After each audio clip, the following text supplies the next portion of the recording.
wants to recap last session for inspiration?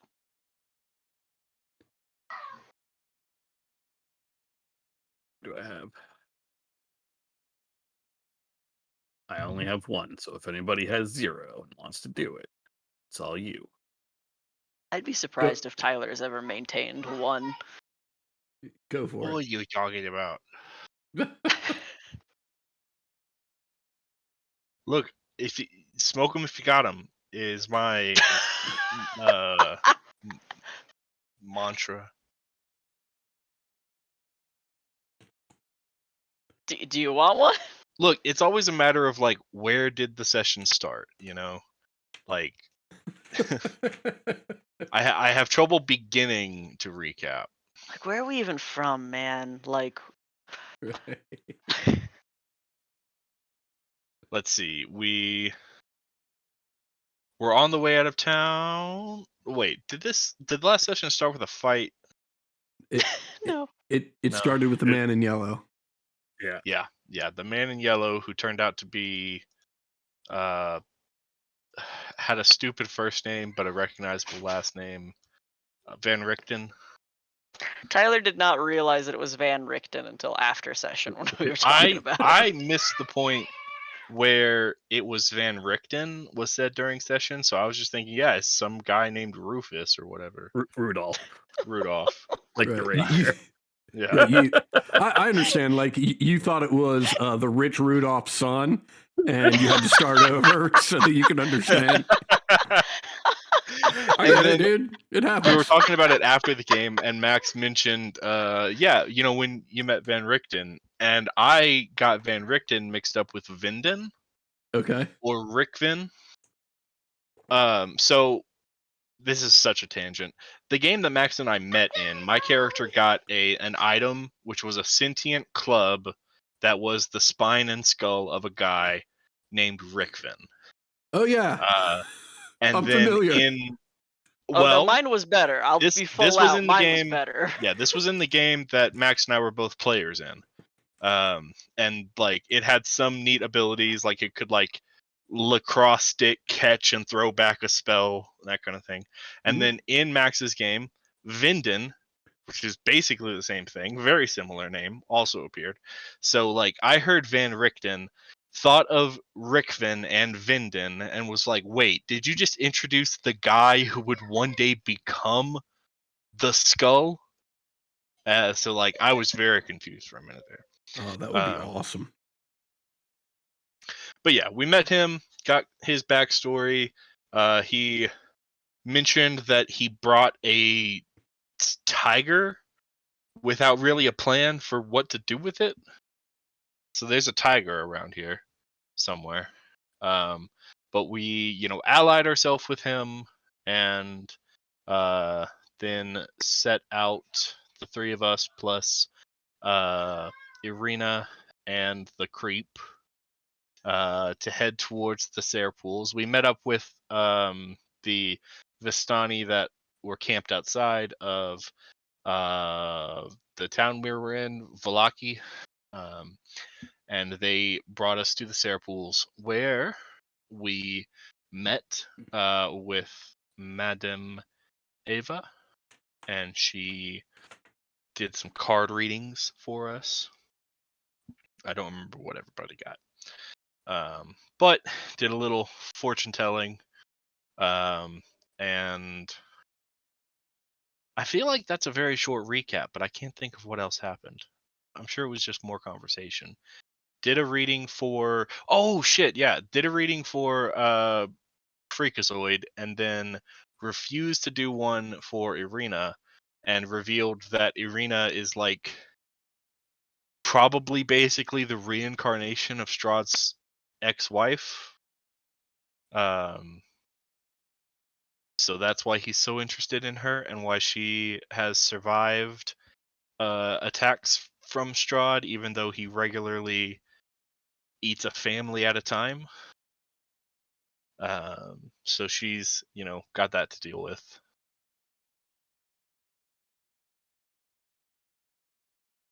You also just learned a lot of stuff. Mhm. You good, Ted? Petition for Tyler to do every recap forever from now on. So yeah, she's got that to deal with. Couldn't be our problem. Did a reading for Freakazoid. That just fucking got me. Holy shit. I didn't want to admit that I forgot his name. Victor, easy name to remember. See, I wouldn't have forgotten that. That's exactly why I'd be surprised. My man, Victor. Oh god, the readings I did write them down. Oh my god, sorry. I'm still laughing over Freakazoid. I'm glad I could bring you joy.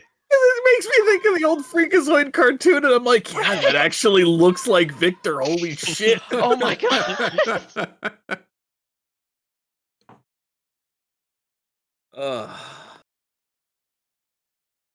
Oh boy. Okay. If you don't mind me tacking on to that recap, Tyler. Certainly not. Certainly not.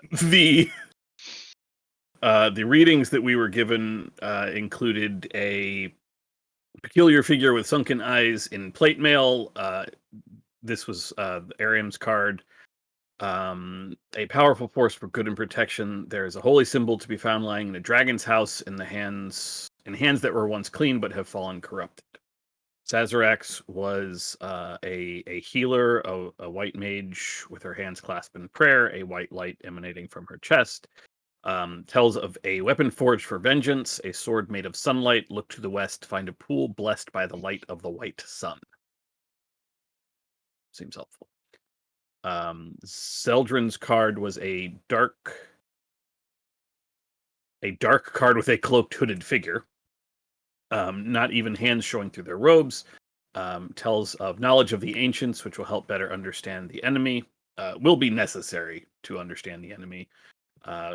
We will face a faceless god who waits at the end of a long winding road deep in the mountains, and that entity must be named. There were 2 further cards that were drawn, not for anyone in particular, but there was a swirling gray cloud of thick mist. There is a Vistani who has no caravan, who travels alone, who will supposedly help greatly in the crusade against darkness. And we are supposed to seek her near St. Markovi's Abbey, Markovia, which is yeah. Markovia. Okay, small edit here. Far, far away, I believe we discovered it as a town called started with a K, not Krosel. Kresk. Kresk. It's actually in chat. I'm looking at it now. Ah. As it turns out, I just happened to look over there.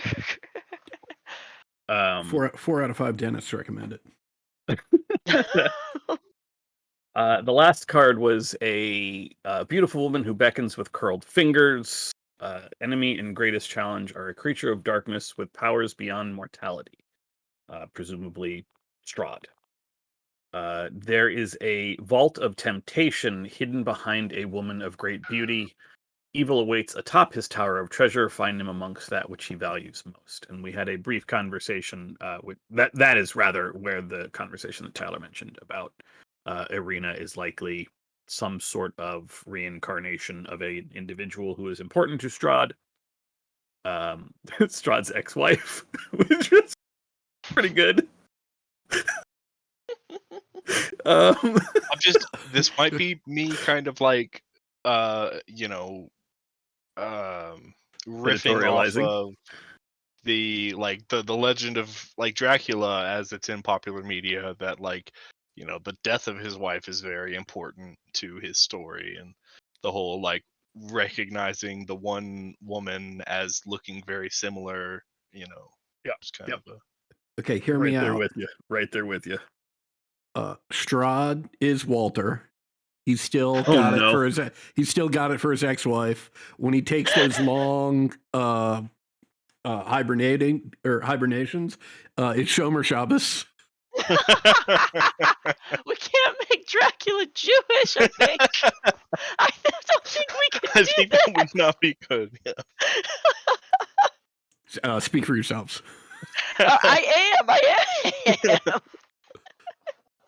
And I'm not 100% positive, but I'm pretty sure there's a interpretation of the original Dracula that it's the whole story's anti-Semitic because he is Jewish, and it's all about Jews sucking the blood from society.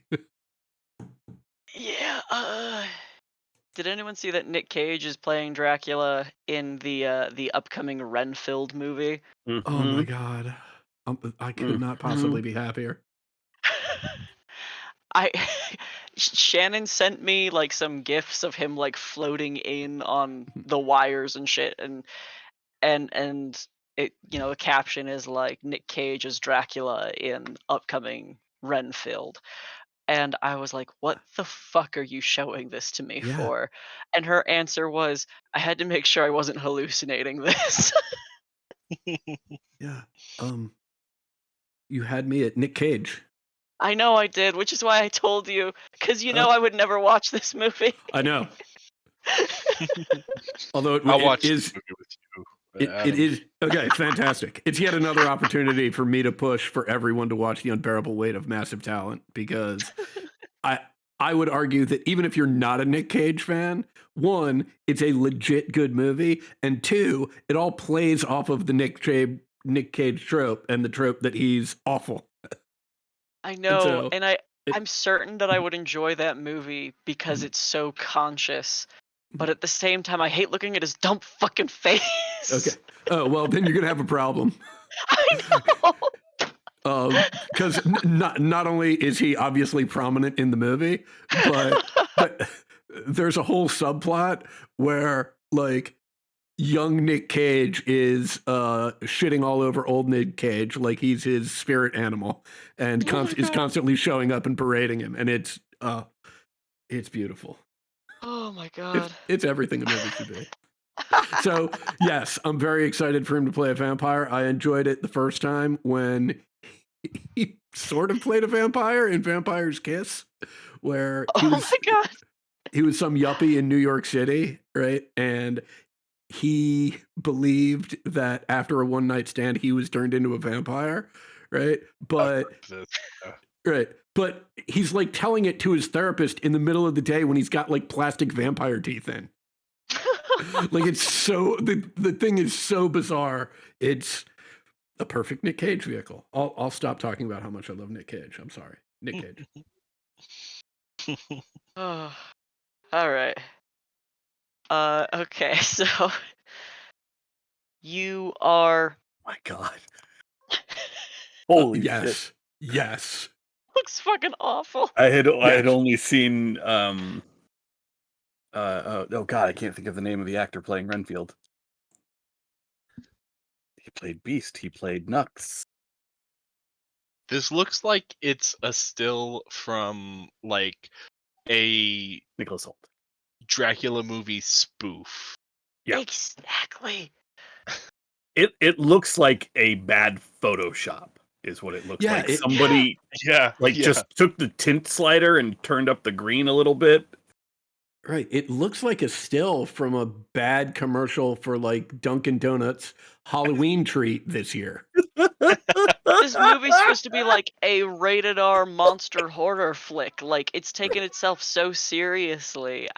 Well, I don't know. Okay, I refuse to believe it's taking itself serious. I'm not sure. I have no idea. But it's not listed as a comedy or like a satire. And it's Renfield, the story of the man who became his first like English slave. Like that's where I recognize that name from. Yeah, a prominent character in. Yep, that makes sense. That makes sense. Okay. Anyway, back to our Dracula story. Wait, Strahd is Dracula? Strahd is a vampire? Holy Golly. Wait, that just changed this whole game. Wait, why are we here? we're playing a Man, game? what a coincidence. What a coincidence that we're all like, vampire killers and stuff. Oh no, my leftover Pink 75 is a little frozen.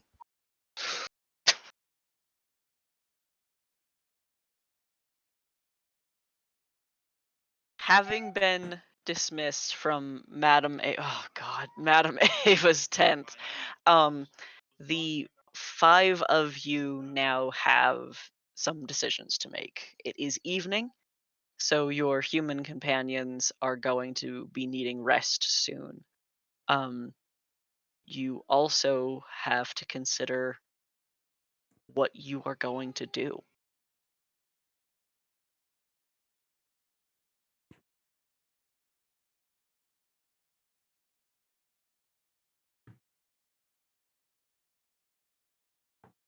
Well, we do have a couple avenues ahead of us that we could pursue. There is, of course, this abbey in Kresk to the west, I believe, and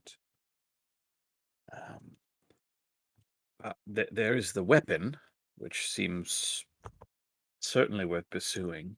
Although we don't have much on that beyond to the west, so it could be found anywhere between here and Kresk or beyond Kresk itself. The most reliable lead we have, and certainly the one on the shortest timer, it would seem, would be this potential ally, this Vistani. I know we've only just arrived. How late is it? It is getting towards dusk. Perhaps we are best suited to rest here for the evening and then push on to Kresk as soon as we can. I think that sounds like a reasonable idea.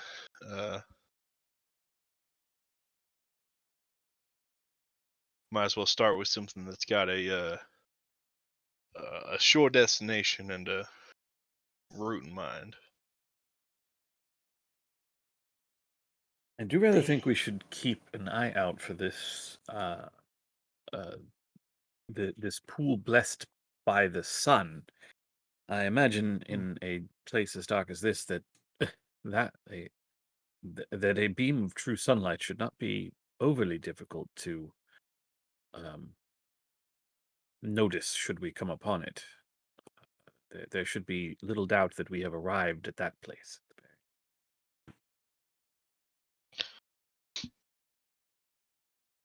Little room for confusion, I mean. Yes, I agree. Do either of you have any ideas on the best way to keep Irina safe through these endeavors?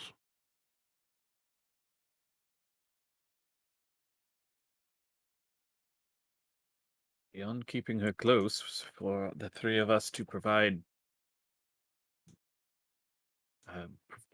protection, I'm afraid not.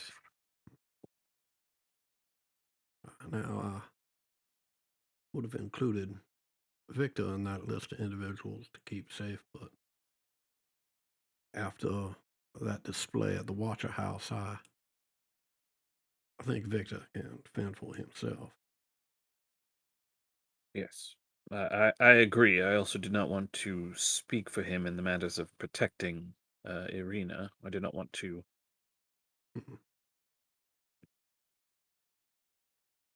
suggest that he would also protect her with them. I'm not going to speak for him in that regard. Oh no, absolutely, I understand, and I don't know that. I don't know how comfortable I would feel trusting that protection should he offer it.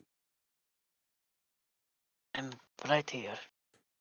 Yeah, I'm well aware, Victor.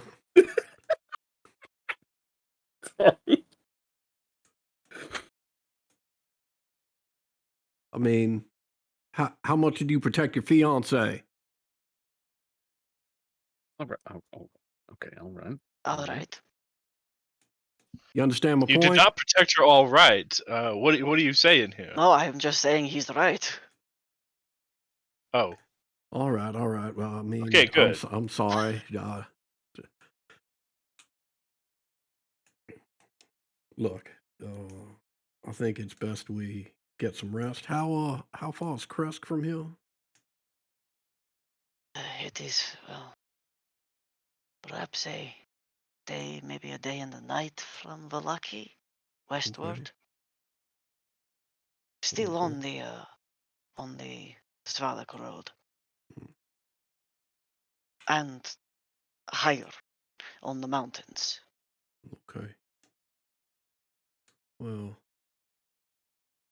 when we get there, let's make a point to get everybody some cold weather gear and get some more robust camping equipment. I understand the two of you are going to need a full night's sleep. Well, I mean, once again, the aura of safety and protection I can provide is will stick around long enough for them to rest, and will keep us all Oh, at whatever wonderful. temperature we wish to be. Now, just help refresh Well, my memory. whatever temperature I want to be. The rest of you will have to kind of I understand. acquiesce. And y'all need a full 8 hours every night. That's how that works. I can get by on 5. Oh, I well, would prefer, at least. oh yeah, I mean, I'm not pushing one way or the other. I just don't want to make any assumptions.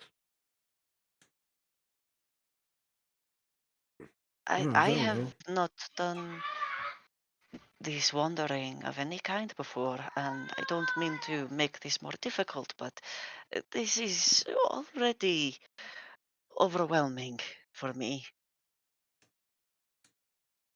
Well, I am sorry to hear that, but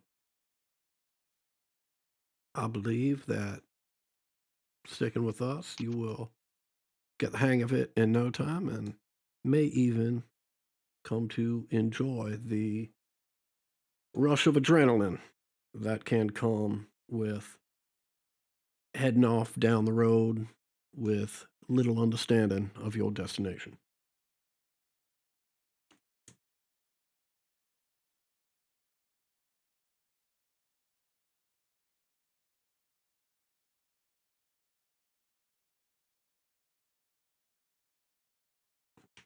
So it sounds like restful the evening and up bright and early to head out to Kresk. Is that correct? Would seem so. Sounds like a fair plan. And I believe, Ariam, that your idea to keep an eye out for this pool uh, is a wise one. I mean, we should not, in my opinion, take a detour to look for it, at least while we're headed to Kresk, but I do believe you're right. If there is true sunlight peeking through somewhere and we come across it, it should stick out like a sore thumb.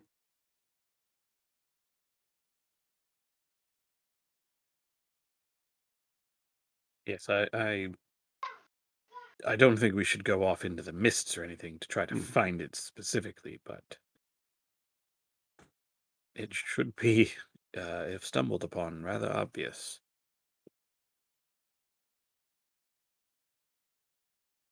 But I suppose the only way we will find that out is when we are on the road.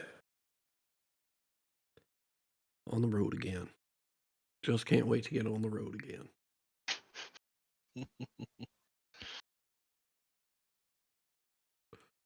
Well, I don't know about all of you, but I'm not quite tired yet. I think I'm gonna take a look around the rest of camp. Well, I'll set up the I guess I should find something to call it. Perhaps the hut. Maybe maybe a tiny hut. I'll set Hmm. up a tiny hut, and then I'll have to remain inside of it, else it will dispel.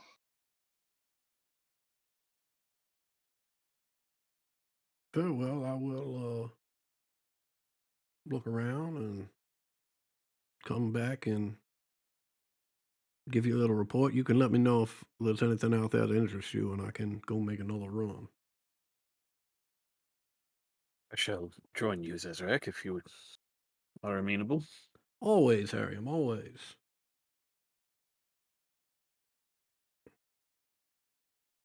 Irina, would you like to join us, or would you like to sit in the warmth and comfort that my brother is soon to provide? There is still light enough, I think, for. Yes, I will join you. Wonderful. Victor, I'm not giving you a choice. You're coming with us. He was not going to ask. He was following you anyway. Okay. Wonderful. Wonderful. Victor, I'm glad we're on the same page for once.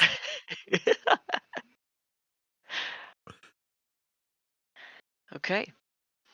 Did you just draw the fucking hut, dude? Yeah, what, man? Yeah. I love it. I'm so happy.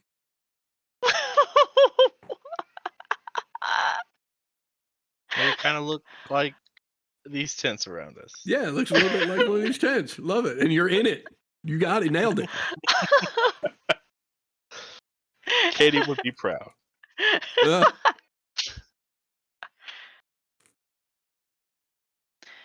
Okay. The other four of you can wander to the fringes of the dinner being shared by the Vistani in the camp.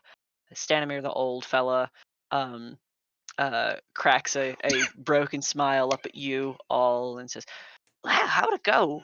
What'd she tell you?"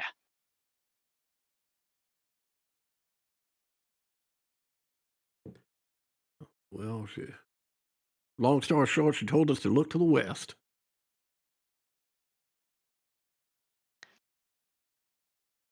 I don't suppose you would be familiar with the individual in charge of St. Markovia's Abbey? None of us have ever been there. Obviously, my companion and I here are not from this area, and these two have never had occasion to be that far west. Stanimir scratches his chin and says, "No, I do believe the place. Well, it was anyway, named for the Saint Markovia. She was a fine woman of Kresk who built her abbey and then stood against Strahd, killed for it, of course. But she and her clerics all put up a good fight, as we've been told. A good woman, long dead."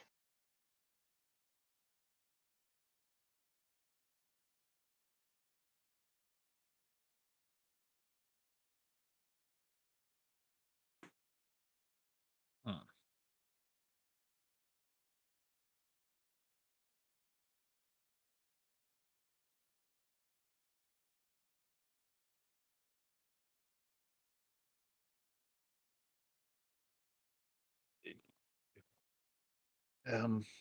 I understand that not all of the Vistani necessarily keep in touch or see eye to eye on a number of matters. We came here from Velaki, where Aragol's troop caravan. I don't know what term you use to describe your groups, but where Aragol's family was, and I wonder if you have ever heard of Vistani on their own with no family, no clan, troop. Even under the protection of Strahd, from the mists, it is unsafe to travel alone. Even amongst Strahd's allies, there are dissenters and folks who are just looking to get a leg up in his attention. Anyone who wanders the woods alone is putting themselves in harm's way.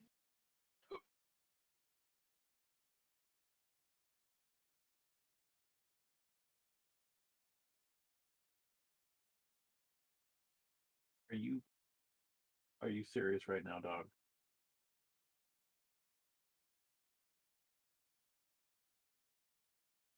All right, that's not to you. That is to my actual dog. I assumed. Is everything okay? This dog has pulled the entirety of the covers all the way down to the foot of the bed and is hiding under them. Yeah. Yeah. Hell yeah. Dude, you can't see me. You can't see me if I can't see you, Dad. He's getting cozy.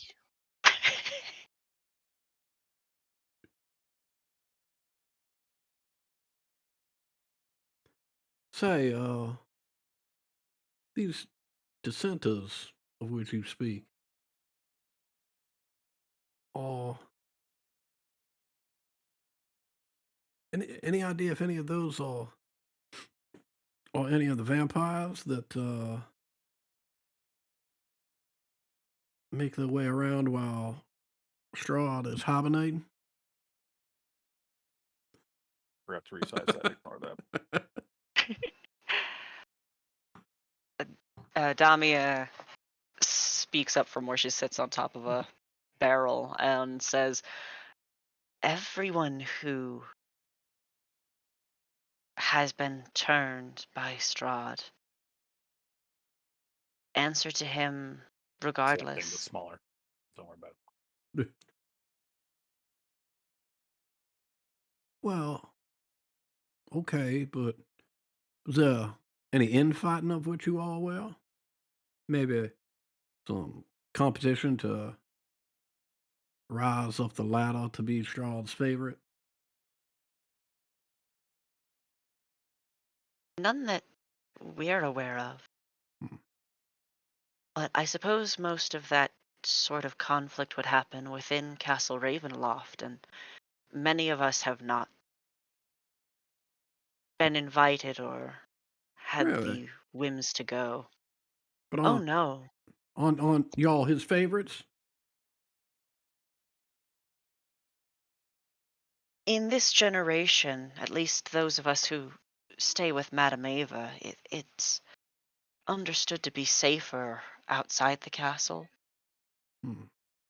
Rahadin, his chamberlain, lives there along with his most powerful of his clan. Yes, but aren't you under his protection? Yes, and the laws of hospitality do protect us even in his castle, but it is still a terrifying place. Ah, well, that I can understand.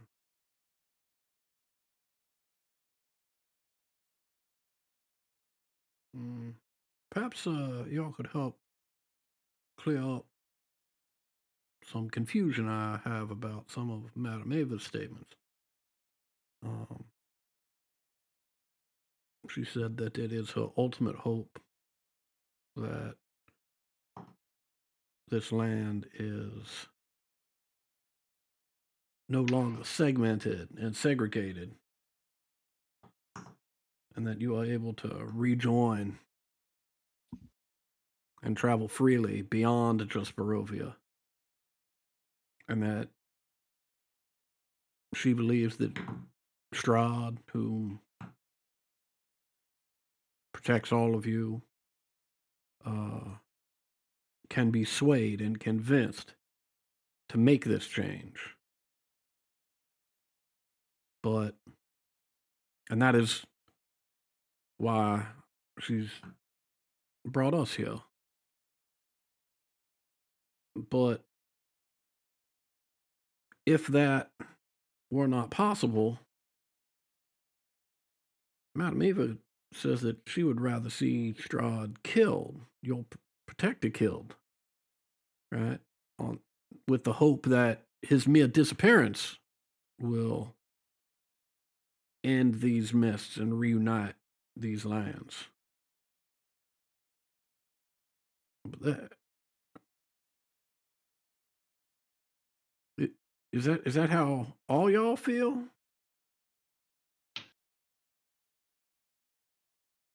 There is a look of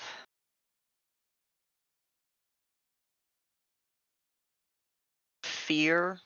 Oh, did I just start January 6th here too? Jesus fucking Christ. That sort of passes between the Vistani. And Stanimir says, listen, we've all had the opportunity to leave the mists, all of us. This place is I wouldn't say refuge, but it is still our home. And it's been our home ever since Strahd came to this valley.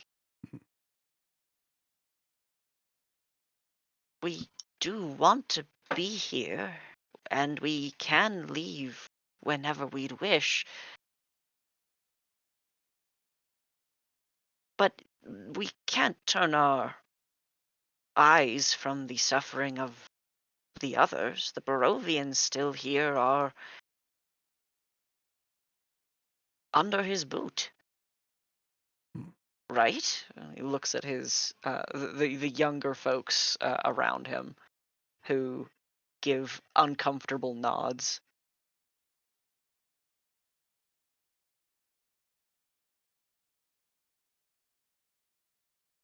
All right, well, so you are willing to forego your protected status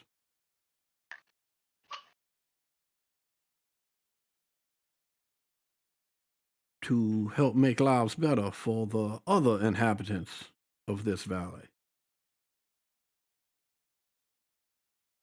Perhaps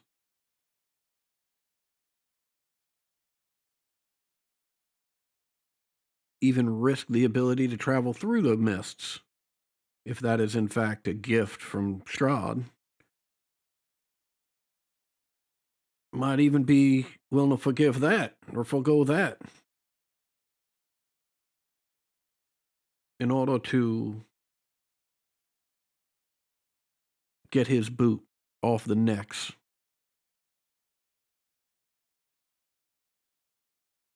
of the other individuals living in this valley. Am I to understand this correctly? There is some reluctant nodding, but mostly stillness. Well,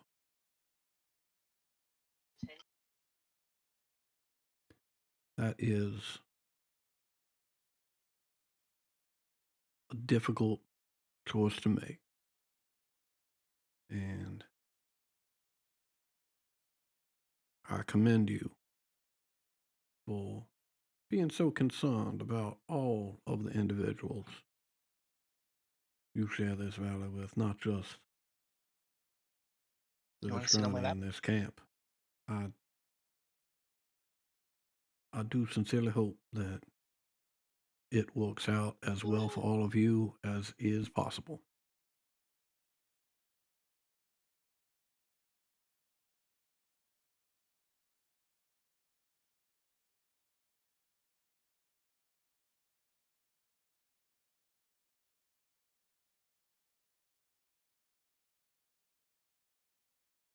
You know, you're not even the first in recent history of this camp to bring such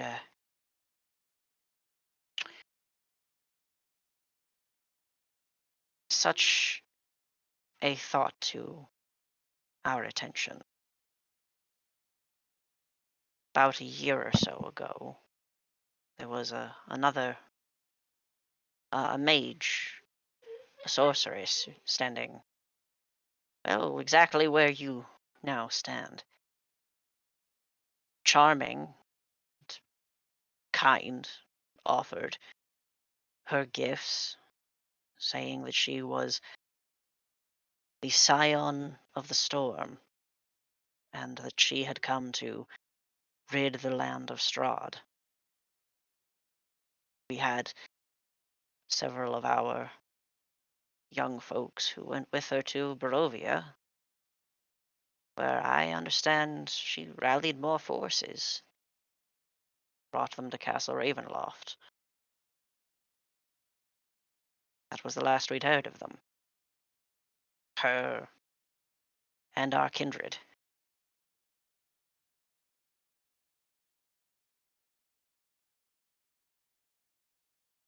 That was about a year ago, you'd say. Yes. It was said the storm over Ravenloft, the peals of lightning and the rolling thunders didn't end for a week. And there's frequent storms on the mountain where that castle hides, but this was different. What had you said, Rani, that you saw? He points to a gentleman who's sitting around the fire, who looks a little surprised to be being called out. At the falls, I saw them both. I could swear she had such prominent. And he puts his hands on his temples, upwards, almost like indicating horns. It couldn't have been anyone else, and there's no mistaking Lord Strahd. They were hurling magic, casting spells at one another for. It looked like, well, it felt like forever. But then I saw her struck from the sky. She fell. And I did go down to the river to see if any of her remained. I didn't find anything. But perhaps River Ilvis had taken her.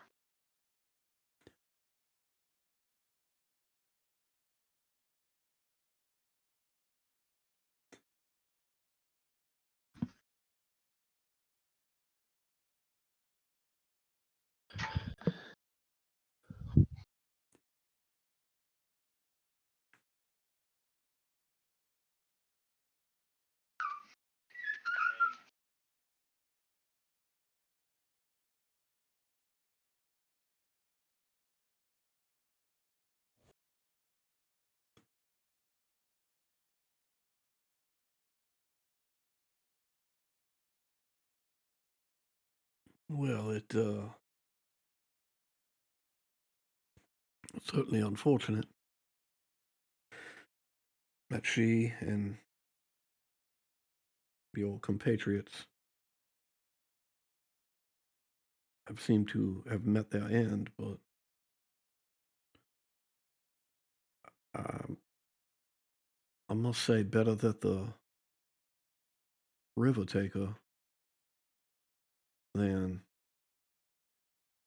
she be turned, he said with no foreshadowing whatsoever.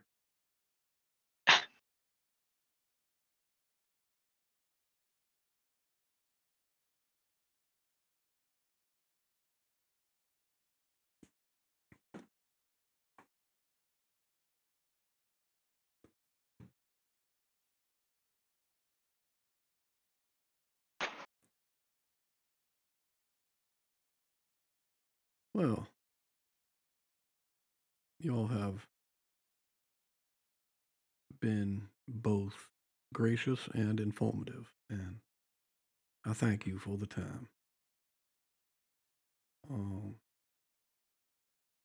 and just, I may as well just ask. I don't want to be rude and seem like I'm snooping around.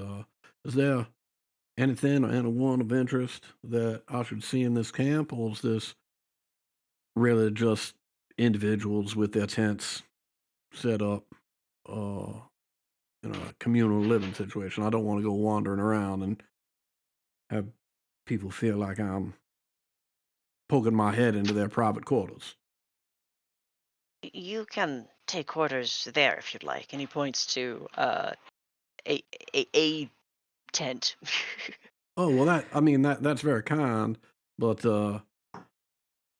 my brother has some very powerful magic. He has significant blessings from the Twilight Rider, and he's set us up with luxury accommodations. And I will point to where Zeldrin is.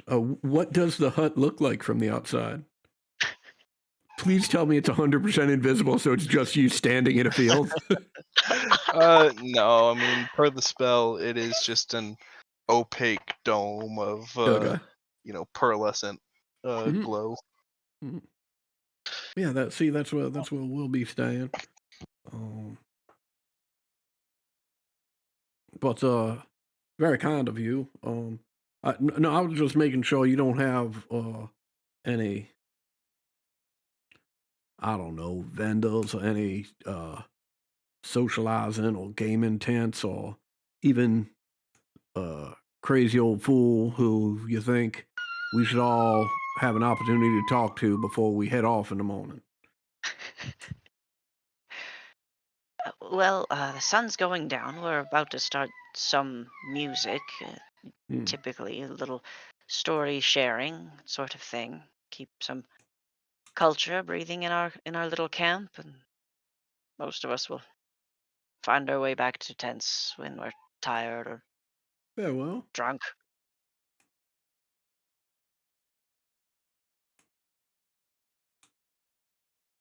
well, if it's all the same to all of you, perhaps I will come out and listen to a story or two before I call it a night. Of course. Wonderful.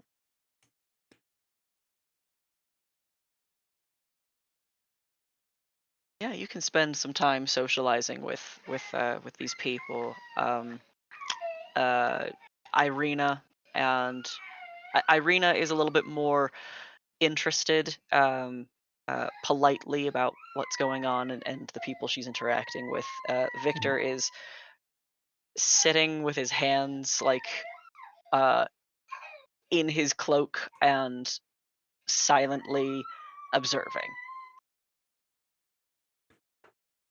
Victor, little bit more of a smile. It looks like you're casing the joint. Take your hands out your pockets. You said you didn't like my smile. Well, I mean, I don't like it, but right now, look, fold your hands, and put them in your lap. You got to take your hands out of your pocket. It looks like you're up to some no good. We should Okay. probably get you some, I don't know, some like orange robes. Like, oh, this all black thing is not working. You don't like it? You're wearing all black. It's not working for you. You don't have my charm. Fine. Pulls his hands out of his pockets. See, there's a little bit of maybe some straps. Maybe I don't know. Maybe dress you up like maybe dress you up like Piccolo. I mumbled to myself as I'm wandering away.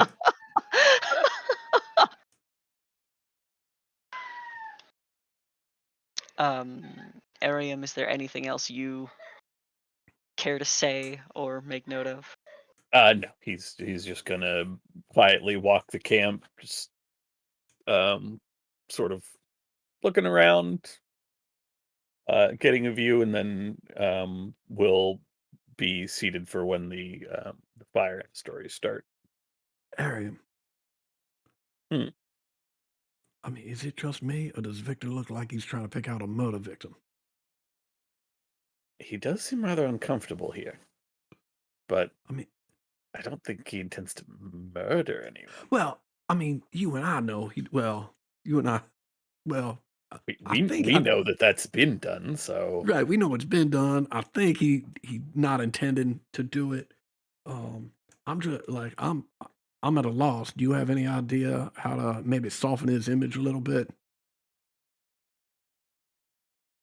um I'll remind you that this, and he gestures at his own face, this is the softer image of the two of me, so I'm afraid I am in no condition to assist you in this endeavor at all. How And he dare will you, smile Ariam? How dare his. you? You are a beautiful creature, just oozing uh charm and affection. Put Yes, your but in a few hours I will turn into a giant shark man. So I do need to make sure Rokea gets his time, and I am yes. absolutely positive that he will be interested in hearing some of these stories firsthand rather than Well, that is through. true, but even Big Guy's got his own unique sense of charm. Well, I'll just have to keep my thinking cap on as to what to do with Victor over there. Um, Perhaps a better hat. ooh, that is an excellent idea, Ariam. Well, perhaps when we get to Kresk, I will ask about the state of their haberdasheries. Mm-hmm. Um, what what are your thoughts about Irina continuing to travel with us? Oh. On the one hand, I do believe that out of everyone here in Barovia, we are perhaps the best suited to keep her safe. But I am forced to wonder if we will all be enough. Hmm. It's, she Yes. is the only one so far to have survived his attentions, and I do have some concerns that should should the Count endeavor to see her one evening, that and I have I have no doubts that if he desires as such, that he will find her, regardless of where we are. There is, I think, little in the way of danger to her on the road, but the danger she could present to the three of us, and by extension, almost all of Barovia, if Hmm. Madame Eva is to believe that we are the only ones who can assist this land, then is the threat to us of having her with us, is it worth it? I do not believe that should she stay here with the Vistani, that he would break his word and harm them. But nor do I believe for a moment that they would protect her from him, as in doing so, I believe they would risk the shelter of his debt, Yes, his I mean, gratitude. I hadn't considered it, but it's entirely possible that if they thought it was necessary to continue their state of favor, they might just hand her right over. In addition, I was trying to mention some other competing forces here in Barovia that might take interest in finding out that a favorite of Strahd will heal in this camp, or for that matter, anywhere in Kresk or the village of Barovia, wherever, might come a calling. But I had not, I was always concerned about how we could best keep her safe. And until you mentioned it, it had not even occurred to me that perhaps she's fine and we are the ones that are being put in further danger. Um, so thank you for that terrifying thought. Uh, and I don't mean that sarcastically. I just mean that the thought is both terrifying, but I feel better being informed and being able to consider it than being left in the dark.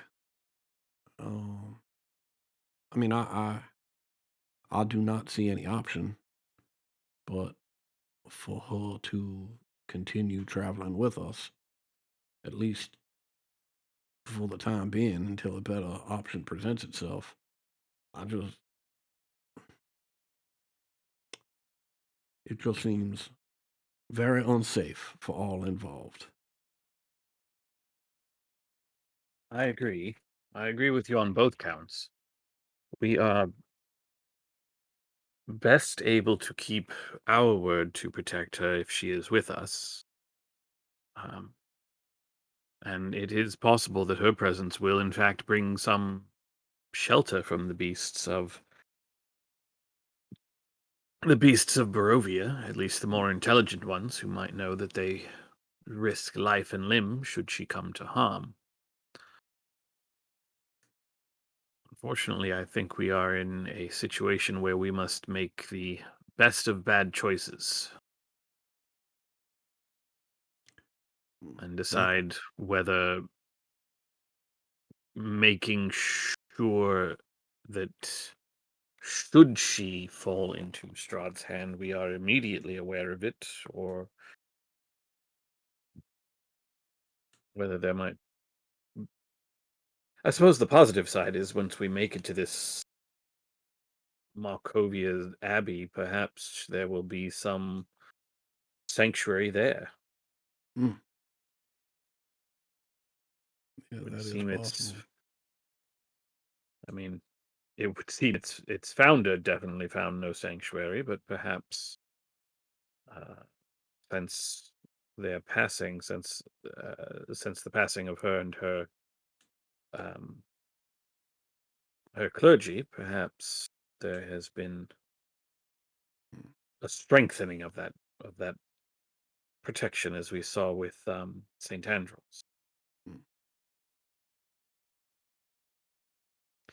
But I suppose we won't know that until we reach Kresk. yeah. So I'll make a mental note here. Get to Kresk.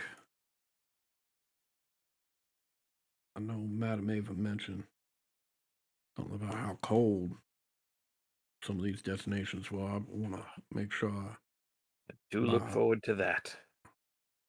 oh, I'm sure you do for those of us that are not quite as um, innately prepared. I'm gonna want to find someplace where I can find some warm weather gear. Need to find, I don't know, as many haberdasheries as they have to try and find something that will soften poor Victor's countenance. Um, Perhaps you could teach him to tell a joke. oh, that's an excellent idea. That is an excellent idea. I mean, a hat and a joke? Oh, come on. Be Life of the cute, party. be cute as a kitten in the. Oh, that was a bad, Ooh, given his yes. proclivities. Too soon. Oh, yes. Mm. Well, we'll just keep that amongst us, I guess. Ah, I think I'm going to enjoy one of these stories, Aaron. Do you want, you mentioned Rokea might want to come out. Do you want to make those introductions yourself, or would you like me to try and smooth that road a little bit for you?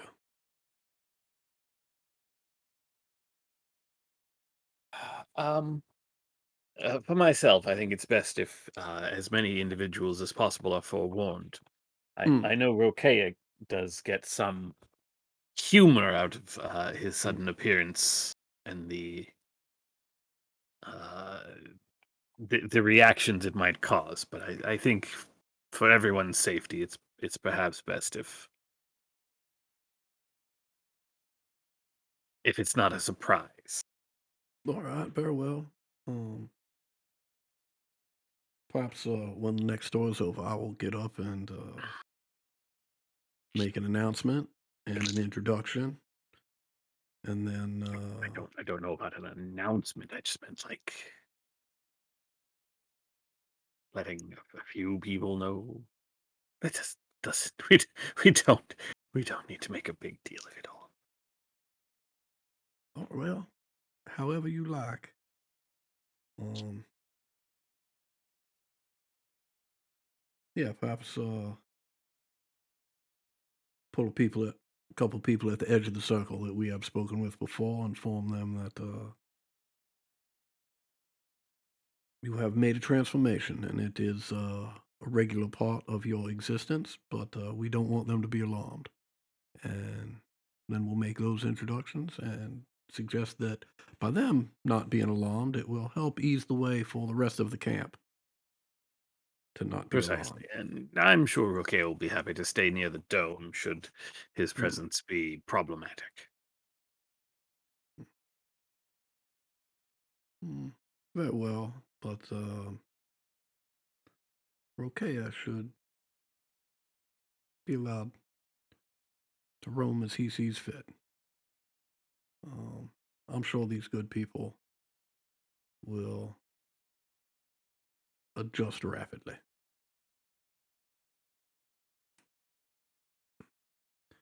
I mean,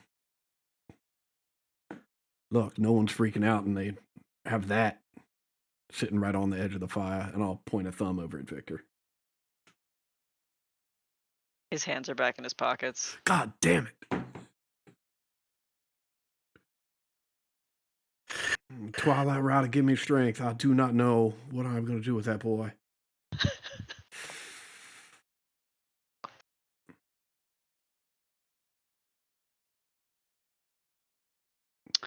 Arium, do you just make quiet transformation and stretch?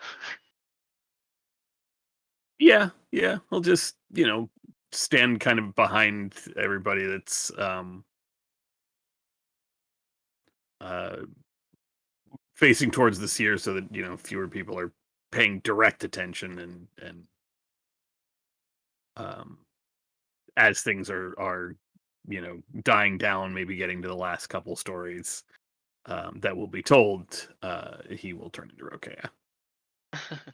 As he's doing this, I will tap a couple people that I've spoken to previously on shoulders and Mhm. inform them that I'd like to introduce them to my friend, right? And introduce them to Rokea, and hopefully, depending on, hopefully that goes well enough that I can then engage in a little conversation, right?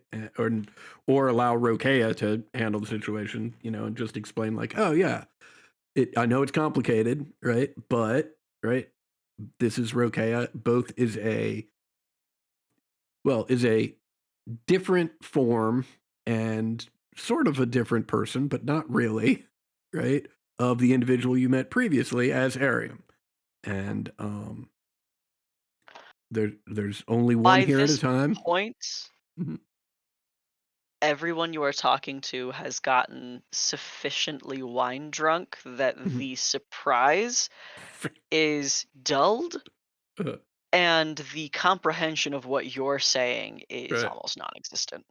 I imagine there's at least one or two people that are like, "Oh, hey, yeah, okay, no, it's nice to meet you, Roka. You know who you'd like? You'd like this other dude we just met, Arium. Like, I think you two would get along great." You both like to swim. You both look like freaks, and you clearly like swimming. Right. Right. Why's your white-haired friend over there just rambling on about the two of you? Like, tell him to shut up.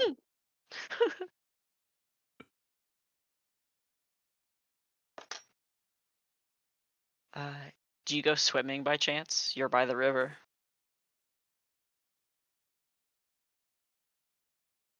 God, it's tempting. Fuck it, Roque is not scared of anything. He'll go into the water.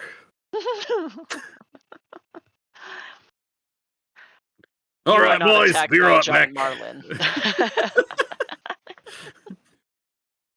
Oh, it's a stabby one. Who's hungry? Did you not catch it? You think it's one of Strahd's? I'm gonna kill Strahd's fish. Hold on. You're like stomping knee deep in water, just snatching a fish out of the water. I know a trick. You just kind of find an empty like a hollow log at the bottom. And just wiggle your fingers around and things will chomp onto them. What? That's not working. Hold on. I'm trying to get. All right. Well, you know what? We shouldn't be shocked. We know there was nothing in the lake outside of Vallaki, so I shouldn't be surprised there's nothing in this river. Just noodling in Strahd's River. Trying to get me a catfish. What's your problem, dude? Love it. Fucking genius, Ted. God damn it. Also, I've got to minimize fucking Discord because since you deleted the first picture of your dog, Ted, whenever I look over there, it looks like Max is saying "aw" to the picture of Nick Cage in the Superman outfit. Oh Christ! Hold on, I've got a superpower. It's so Delete great. this message. I will have you know, he is now head on the pillows. He has completely abandoned his nest, so he has pulled down all of the sheets for nothing. Yeah.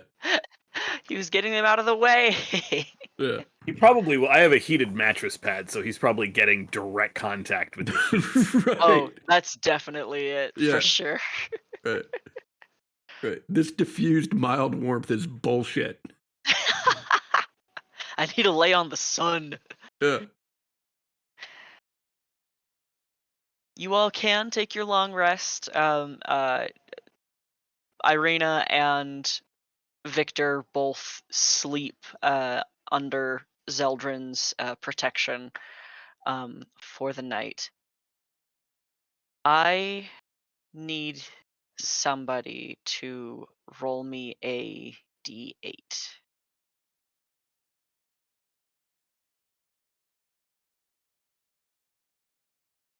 I'll do it. All right. Exactly what I was aiming for. That's the good one. Lucky number 7. Mm-hmm. When the three of you have gained enough rest for the day, there's still some time before sunrise. Are the Vistrani still here? Yes. Okay, thank God. I was gonna flip out. Camps like this require like there are a lot of like blankets and carpets and heavy materials. When caravans set up camp, it means they'll be there for months at least. Yeah, I mean, I hear you, but like counter argument, like we were walking with them in a caravan, and then they were just fucking gone. So I don't know what these guys are capable of.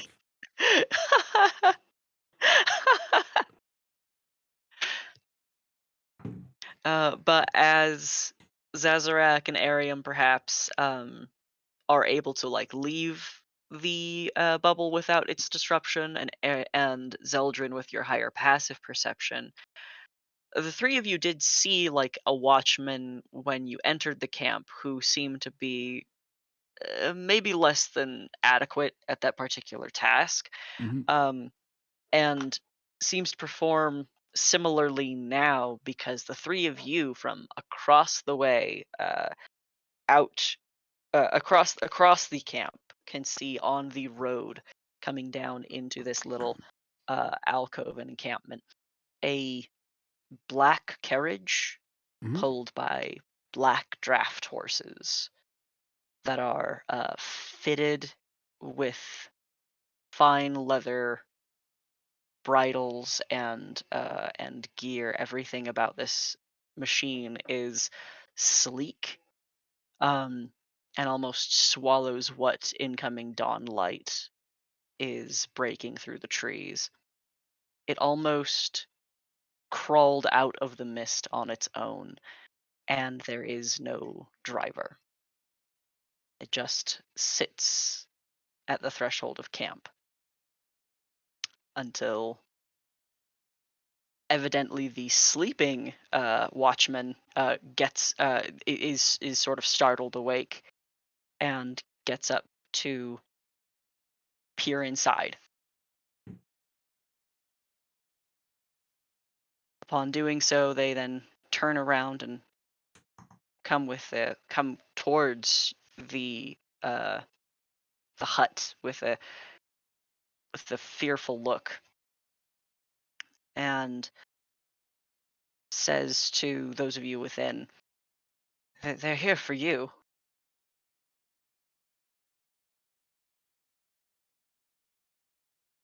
Wonderful. Well, I guess we better go have a word with them. I'll just start walking over to the carriage. Just you? I don't know. I mean, I'm going. I don't know if anybody's coming with me. Yeah, Arian will go. If it's still, if the other two the humans are still resting, then I will stay to keep the hut up for protection. You could wake them. It's been, you would hope, long enough for them to be sleeping. Mm-hmm. Part of me is also just interested in a impenetrable, defensible Mhm. location. For however longer how that lasts. Yeah. I will. Oh wait, I don't have a familiar in this game. I was about to send the Leathers Lord.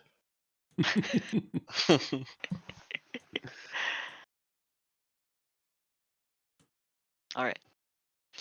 Ariam and Zazarak approach the black carriage. The horses are surprisingly still, but their breath billows out a mist that matches the gray fog around. Mhm. They are very much living creatures, just immaculately trained as they appear. Um, the carriage itself is a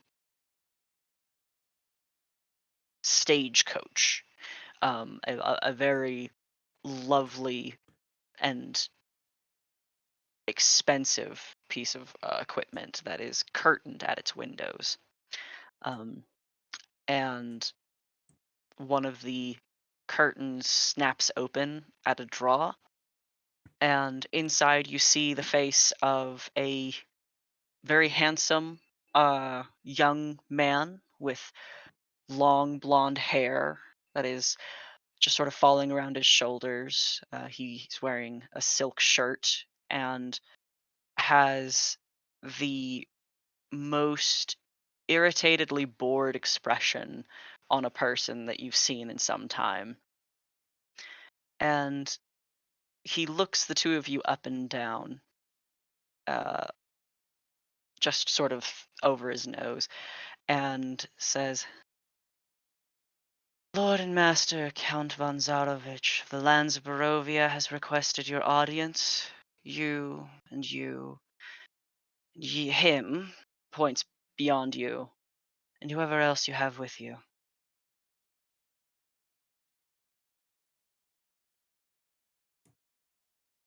Well, I'm sorry, could you repeat that?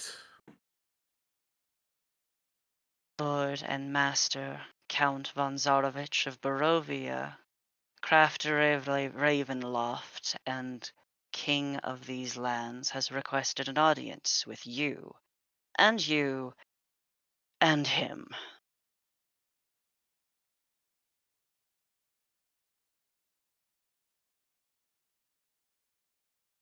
See. Well, that is awfully kind. Perhaps we could start, however, with who you are. You seem to have He us at disadvantage. he leans back just a little bit into the carriage, and shadow sort of falls over his face a little. And he says, "Lord Consort Escher of Ravenloft, thank you." Hmm.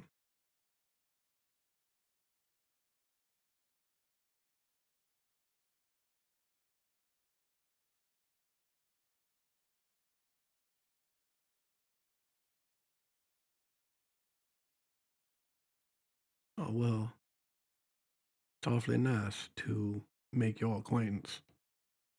Hmm. I'll I'll turn to Ariam and uh act like I'm saying it under my breath, but uh like I'm clearly hoping that I'm heard, right? Say, I believe this is the new one we were just told about. Mhm.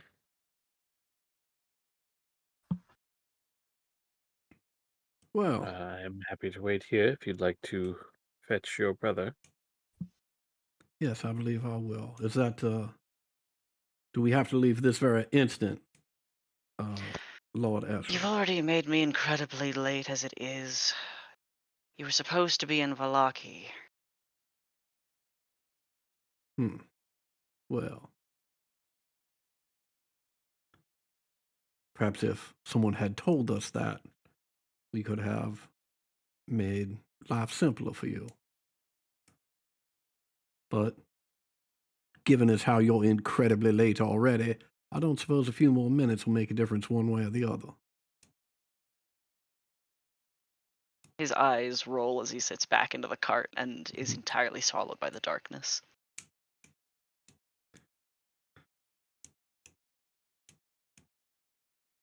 Yeah, I will head to the bubble. Uh, Zeldrin, it seems we have a one Lord Consort Escher of Ravenloft. That is here on behalf of Count Zarovich, extending a invitation for the three of us, as well as Victor and Irina, to join Count Zarovich right now. I must admit, All right. Well, the count wants to kick this shit off ready. He starts like cracking his knuckles. well, perhaps, I know you to be a man of action, brother, but, perhaps, at least at this initial meeting, a little more diplomacy might be in order. We also have, I would say, minutes at most to decide whether or not Victor and or Irina should join us. It was unclear as to whether or not the invitation was extended to them as well. The first time they were included, the second time they were not. So it is unclear to me whether Count Zarovich wants them or they are simply being extended an invitation because they seem to be under our care.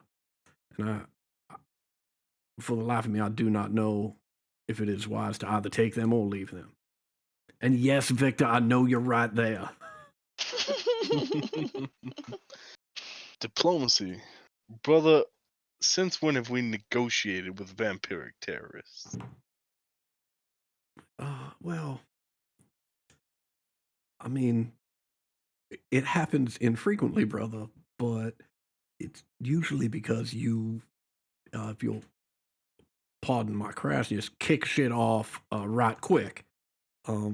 If you noticed, I tend to favor diplomacy.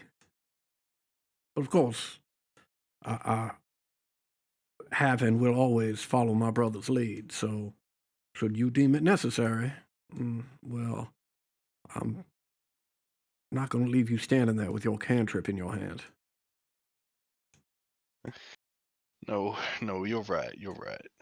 I suppose I'm just chomping at the bit. Well, I see what you As did there, chomping at for the bit.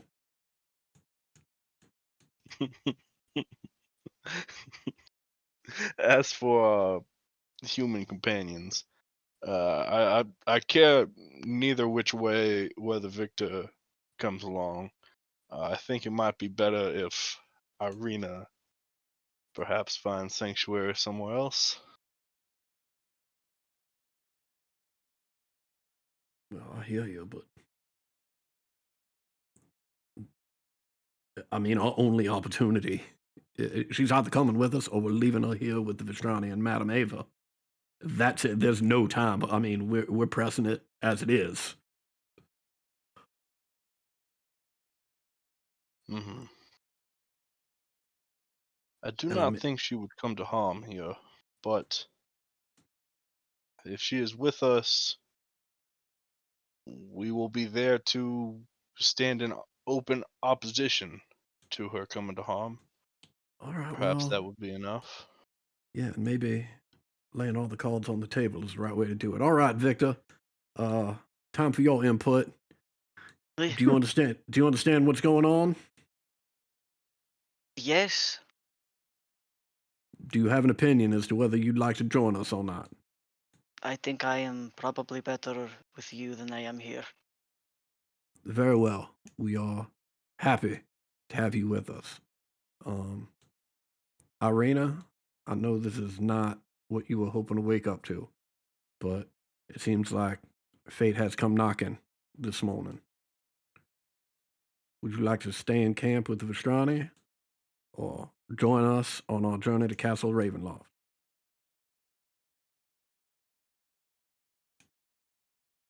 Into the belly of the beast. All right, let's go.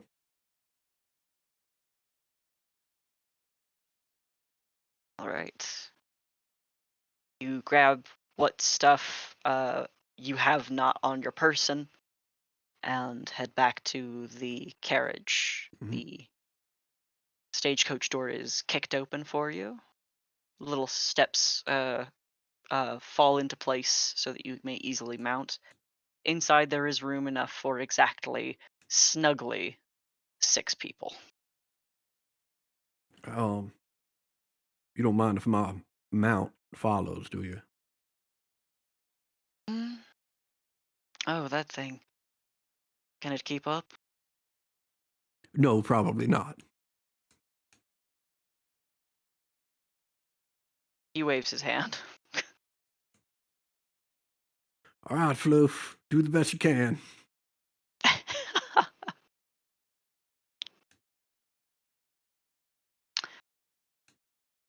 I am deeply curious about how you see yourselves.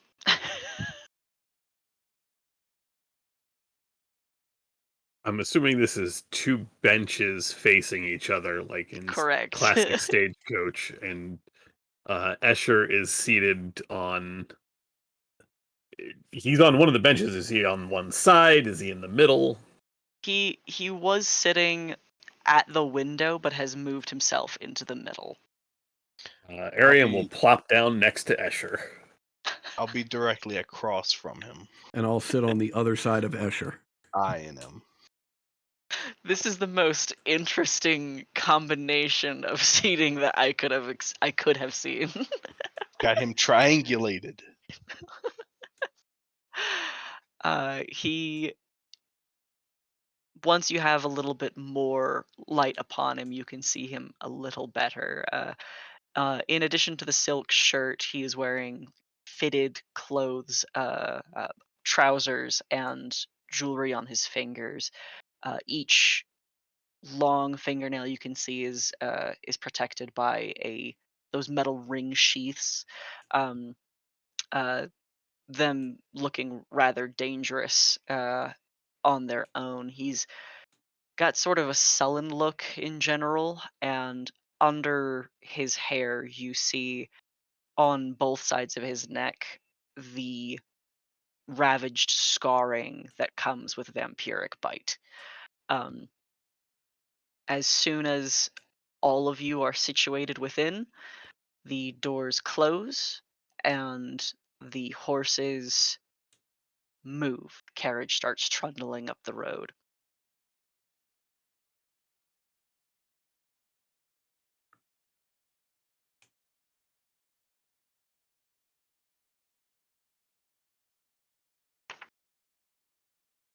Might we inquire as to why the good count has decided to enlist our attention now? We have been here for some time.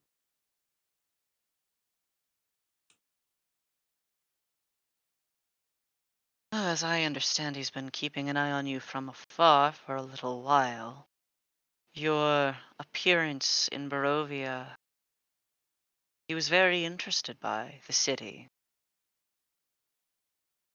He said you were quite brave at the church.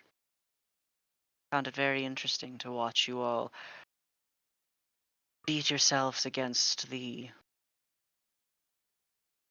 ever pressing hordes, he called it. All of those wolves.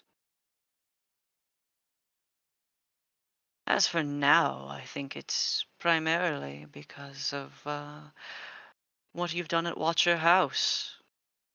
You've taken someone he was quite fond of, found some interest in. Not to mention, dear Valenta has cried mercilessly about you foiling her plans to devour everyone within the Church of Valaki. I think her crying about it finally got him interested enough to see to you personally. Congratulations. And Valenta will be at this little soiree. Maybe she might still be moping downstairs.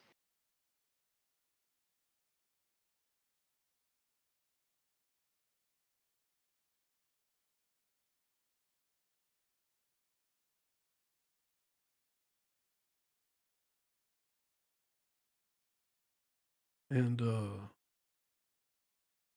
what role do you have in this little play? Are you just Strauss Gopher? Hmm. I took this as an excuse to get away from the wailing. Hmm.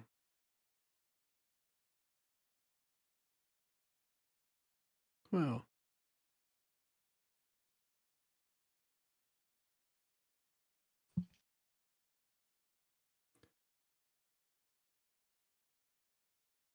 yeah, I could see how that would get annoying, particularly if all that wailing captures the Count's attention.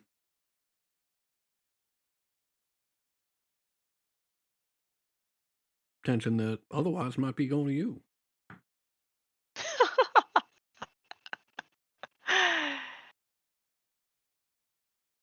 You want to make me a persuasion check?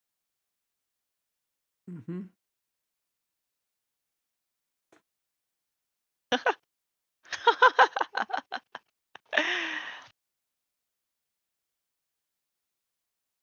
He just sort of examines his claws uh, and doesn't seem to acknowledge what you're saying.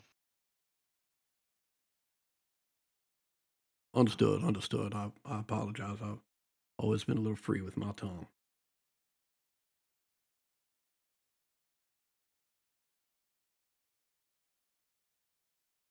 Hey, does I imagine I mean, just based on your appearance and this coach's appearance, I imagine the Count has very fine clothing. Yes. Do you have a personal tailor? Whoever he just decides is the most available. Hmm. Understood. Well, uh, perhaps you could give me some advice. We are looking for a good haberdasher for my friend Victor here. I think he'd look much better with a hat. And do you think it would be rude to inquire about such matters? I'd like to make a good impression, good first impression, you know.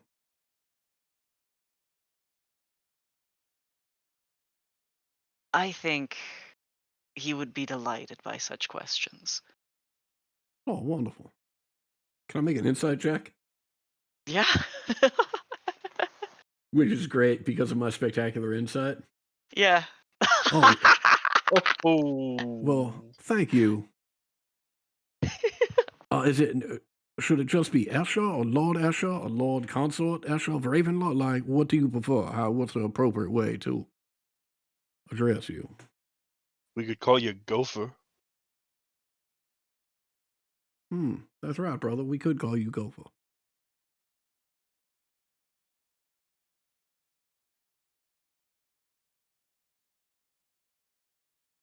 All right, Lord Escher it Escher. is.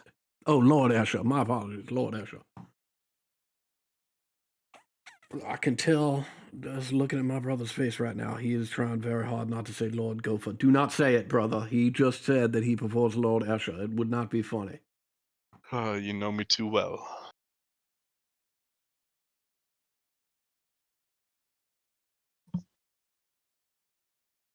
I was literally about to say. I was debating a little bit.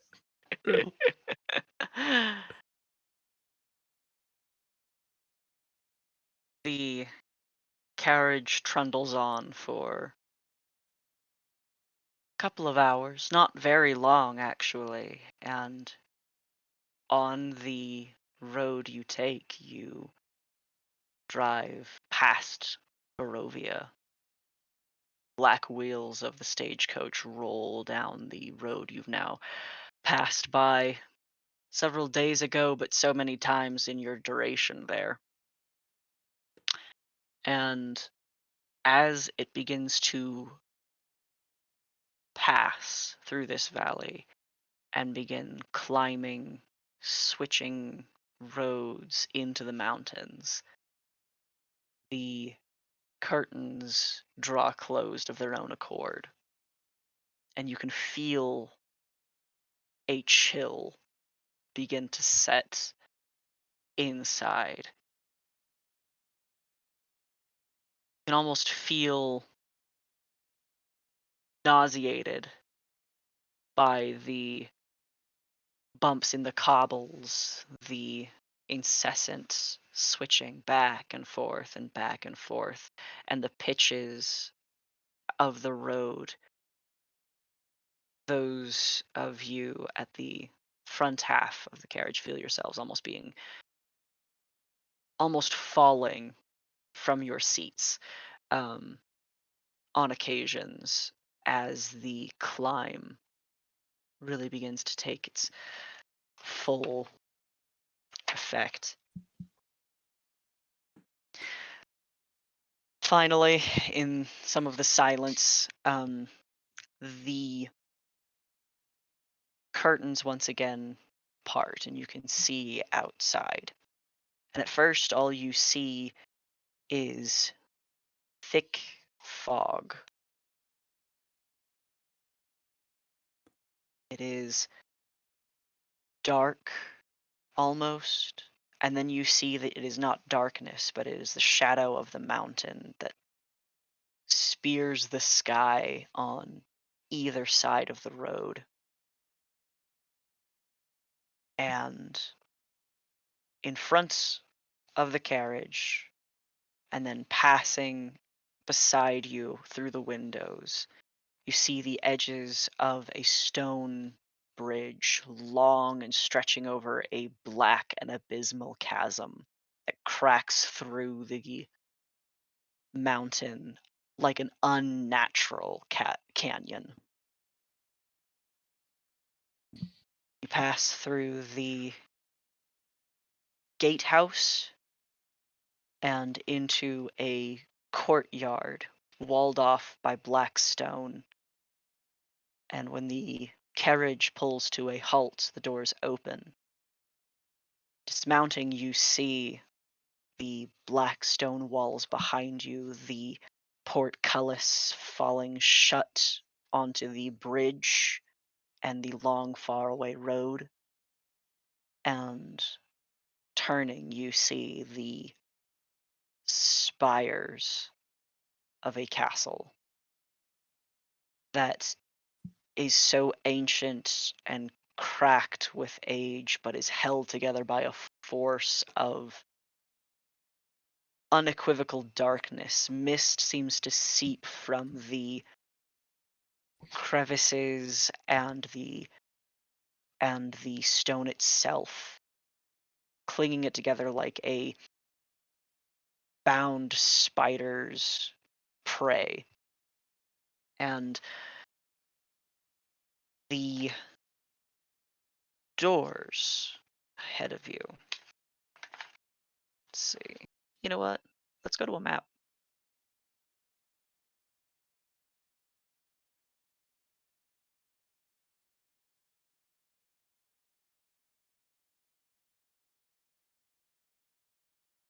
Well, I was holding out hope that it was the overland map, but probably too much for.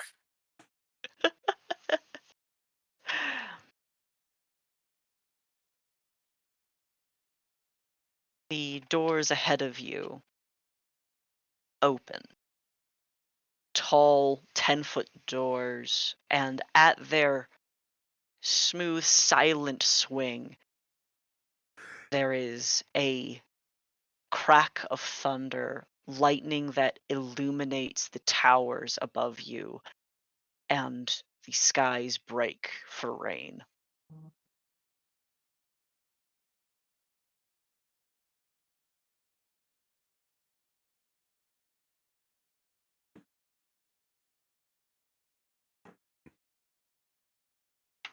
Well, it would be rude for us to simply walk into your master's abode and start wandering around. Perhaps you would care to do for us this honor? He does not really wait for you, just shakes his hair back and walks through the open doors.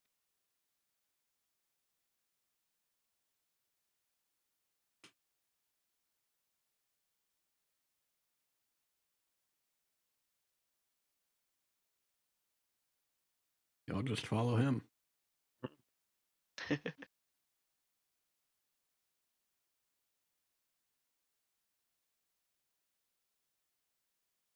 As you enter the entry chamber, you see cobwebs stretching between columns that support a vaulted ceiling. Dusty, dimly lit by sputtering torches, casting odd shadows across the faces of 8 stone gargoyles squatting at the rim of the domed ceiling above you. Double doors of bronze stand closed and opposite, and there is a wide staircase to the north. You hear footsteps coming down those stairs. I will See. turn to get a look and see who's come down the stairs. Dude, tell It's me it's actually someone brisket. familiar. Blay, Blay, it's your boy, Blay.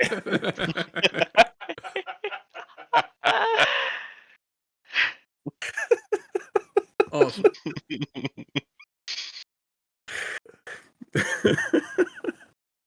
It's actually someone familiar, dressed in all black leathers and a weathered gray cloak.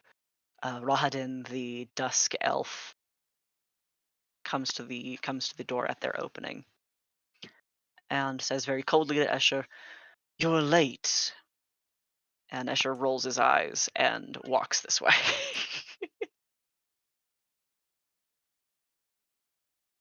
As you all come in, and Rahadin doesn't greet you, but inspects you.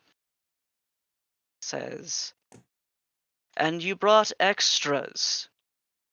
Escher waves his hand over his shoulder at him and just continues on.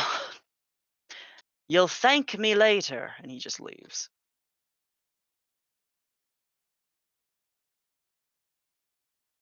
Rahadin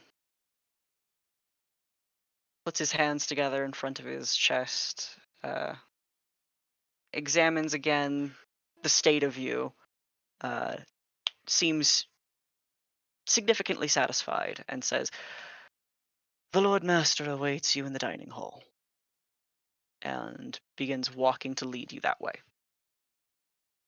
All right. I will follow.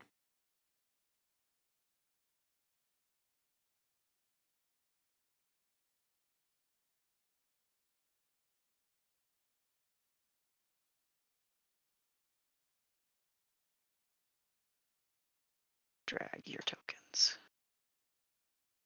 There we go. And open the door.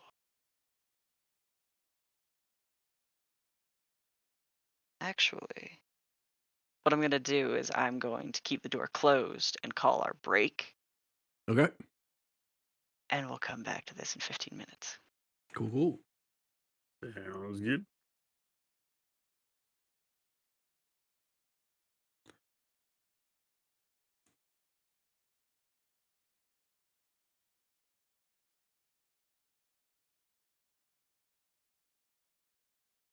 How you doing? This is going to be totally chill, like brunch. God, I have got to keep my shit together and not like Jump him? Start a fight. call Strahd a weasel or something like that. Why? Because I like this game. I don't want it to be over yet. Oh, no, like, right. No, I mean, like, I had just sort of assumed that there's like a 50-50 shot that you were going to take a moral stand and it would result in a TPK, and it'd be like, all right, sweet. So we've got 3 weeks to think of our new characters and come in and, maybe to make it, work right, like, just pick 3 new characters that have some connection to the House of the Crescent Moon, because they're sending more seasoned operatives in to find out what happened to these 3 idiots.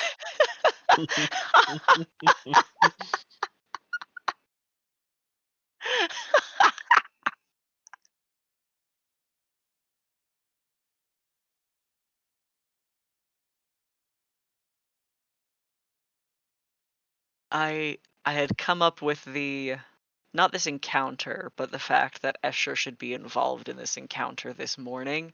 Mhm. And I felt bad forcing you guys to do this instead of doing other things that you had talked about doing, hence the die roll, but turns out the dice agreed with me that this is what we should do tonight. So I apologize for your Kresk plans being put on hold again. No worries, right? And in addition, like, at least from my perspective, like, this is one of those times where it's like, we're getting ready to go on extended break. Like, it's okay to fudge some stuff to get things to a point where it makes sense to be at a break. You know what I mean? Yeah, that's a good point. Yeah. Like, I mean,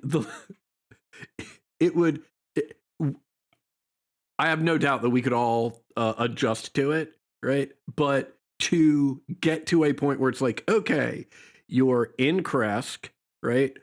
I'm certain when we're in Kresk at some point, like, we'll find ourselves halfway in, the third level, the third basement level of Murder House number 7, right? and like, you know, Rokea almost died to a fucking dustbuster. And it's like, okay, and that's time on this session, and we'll reconvene in like a month. No, like, no, definitely useful to have an easier stopping point. And so, yeah, like the TPK that's going to result from this fucking brunch, like that's a pretty easy stopping point.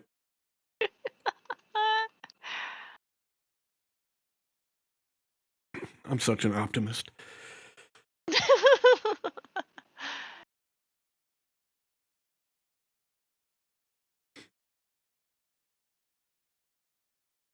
All right, I'll be right back.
stands outside the door, waiting for you all to follow through the hallway.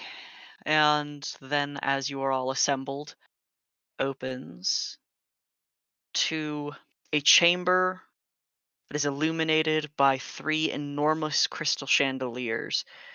Pillars of stone stand against the dull white marble walls supporting the ceiling. In the center of the room, a long, heavy table is covered with fine white satin cloth. This table is laden with many fascinating foods. You see roast beast basted in an aromatic and savory sauce. There are roots and herbs of every taste, all grilled and laid to perfection. There are sweet fruits and vegetables, some of which you have never seen before, with peculiar spines and irregular shapes. Places are set for each of you and then some. And at each place is a crystal goblet filled with an amber liquid that even from here you can almost detect its tantalizing fragrance. At the center of the far wall, between floor-to-ceiling mirrors, stands an incredible pipe organ. Its pipes blare a thunderous melody that speaks in its tone of greatness and despair. Seated at the organ facing away from you is a single figure, shrouded in a lush fur cape, pounding on the keys and listening to the sounds in luxurious ecstasy. The song comes to a somewhat abrupt end, and this figure stands. As he turns, you see this tall person, significantly taller than any of you, with long, luscious, and curly, thick black hair that is decorated nearly with threads of gray. The fabric of his clothing is the plush velvet and heavy fur. His profile is deeply recognizable, a sharp nose and a steel gaze and a hardened brow. His eyes, dark as they are, carry a flicker of a red light within them. Welcome. Please, have a seat. And the chairs part for you.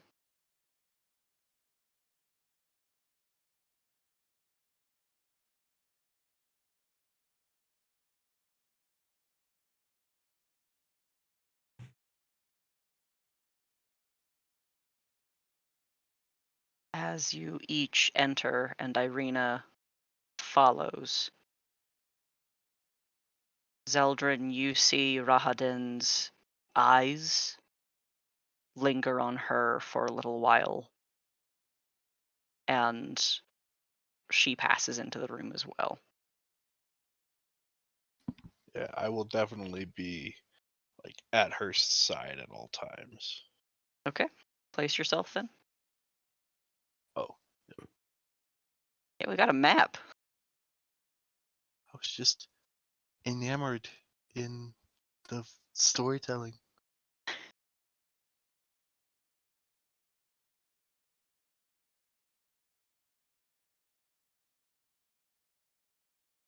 Man, fifth wheel here.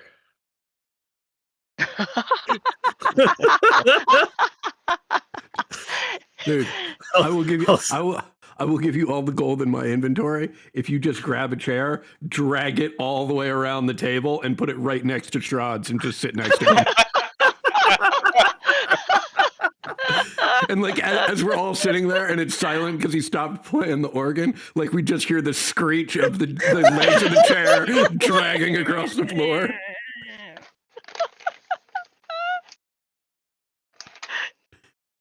Also, it has now been long enough that I can give myself credit for not interrupting the wonderful storytelling to interject. Strahd, if you keep pounding your organ that hard, you're going to bruise it. Man, Straw, those are some nice pipes you got there. Are you sitting right there, Arium? I will sit on the other end of the table. Also a huge power move. Just staring him.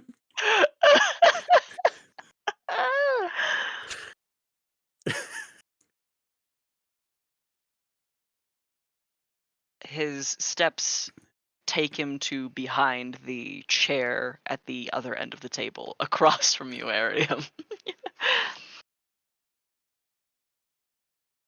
I am grateful that you took my invitation, as sudden as it was. I understand that my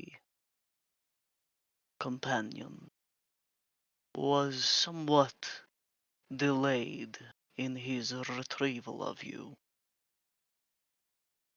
I hope you are not too hungry in his negligence.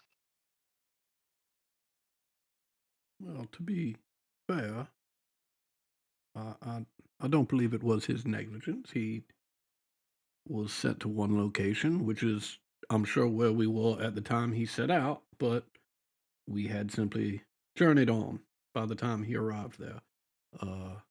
Simple miscommunication. Could have happened to anyone. But we are happy to be here now at this rather scrumptious looking feast that you have laid out. What, pray tell, do we owe the honor of your invitation? I wished to speak to you since I had first seen you in the village of Barovia. I have had a keen interest in your place here. There have been many who have come into my lands with foolish intentions, and I welcome the thrill of it. It is, I will say, refreshing that you have not only made yourselves such names for yourselves within Barovia, but have found acquaintance and run afoul with so many of the most interesting mortals within my realm. You have even done the tremendous service of bringing my Tatiana to me this morning. And he gestures with one of his long, sharp, clawed hands to Irina, who does not put anything on her plate.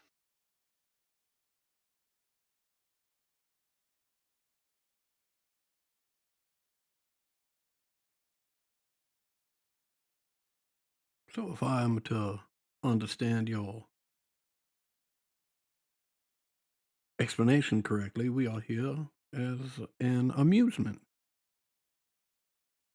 to you. He grins. His sharp teeth glint in the candlelight.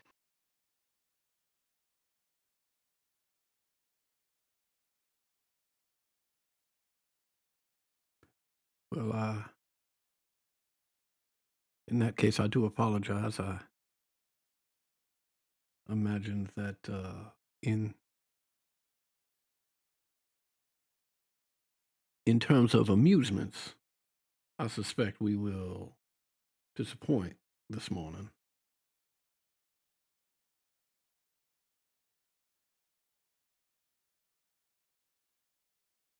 And what makes you say so? Well, it's just that it seems that what you, in fact, find amusing is the various scrapes and troubles and intrigue that we find ourselves wrapped up in from time to time, and how we are able to navigate those rather treacherous waters, sometimes with hilarious consequences. Even I can see the humor in it.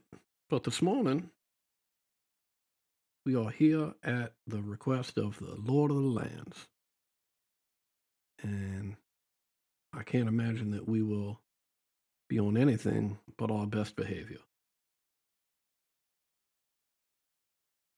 That said, you have made a point which I'm afraid I cannot let stand.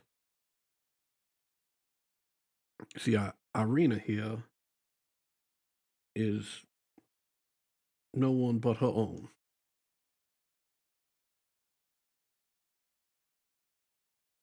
And as such, she will get to decide her fate.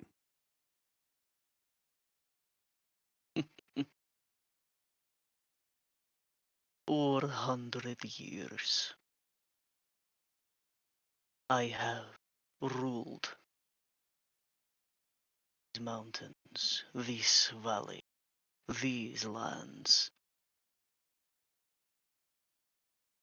Tatiana has come and gone, over and over and over again. It was not always that she is so misguided. In fact, long ago she was to be my brother's bride.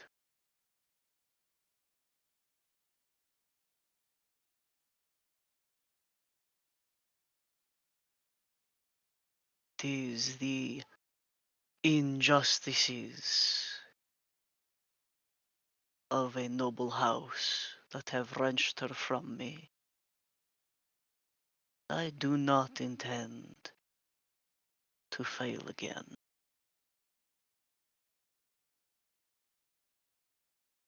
Everything of this land is mine. I am the ancient and the land. Everything seeded here is reaped by me and will be claimed as I see fit.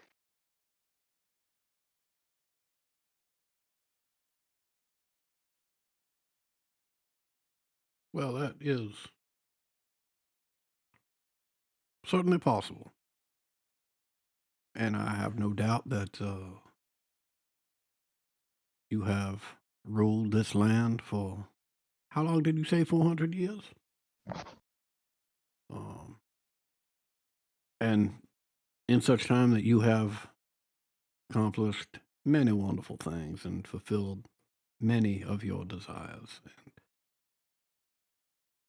And as you said, you have no intention of failing this time. But that right there shows a misunderstanding of the way that every world, including this one, works. For you see, no one sets out with the intention to fail. Everyone thinks they're going to be successful. And yet, not everyone is. And no one is all of the time.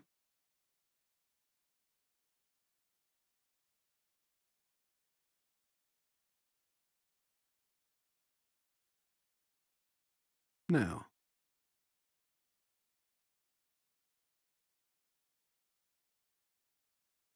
it's, as I have mentioned, it is gracious of you to have us here.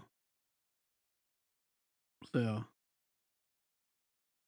anything you'd like to know while we're here? Any questions you might have?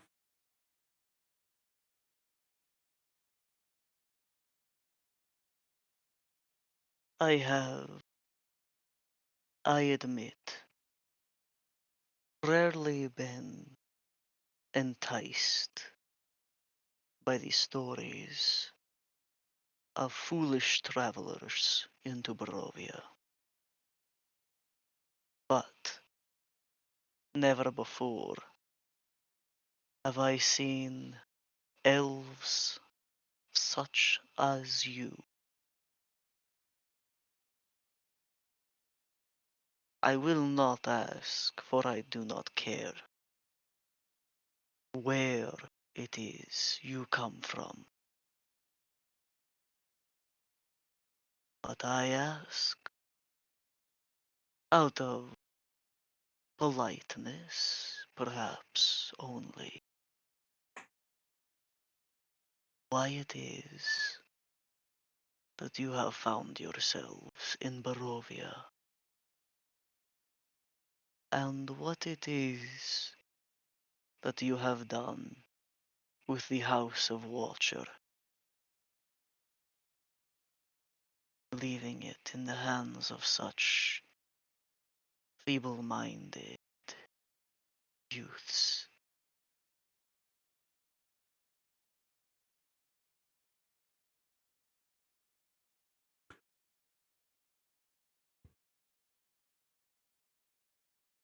Well, to your first question, I'm afraid I must defer. I suspect you have a better idea of how we got here than we do. Um, we were simply asked for some assistance by some fellow travelers, and we set out to follow them to where that help was needed, lost them in the process, then lost all barons altogether, and then found ourselves here.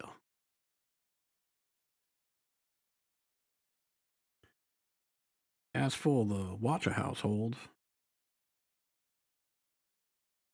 the Lady Watcher intended to kill us. Well, surely we could not allow for that. We defended ourselves, and once that defense was done, the next Watchers in the line of succession took over the house. What would you have had us do in that situation? I have seen others in the opportunity that you had take hold and take power. A Oh, you. stronghold such as Valaki Mm, is one most admirable.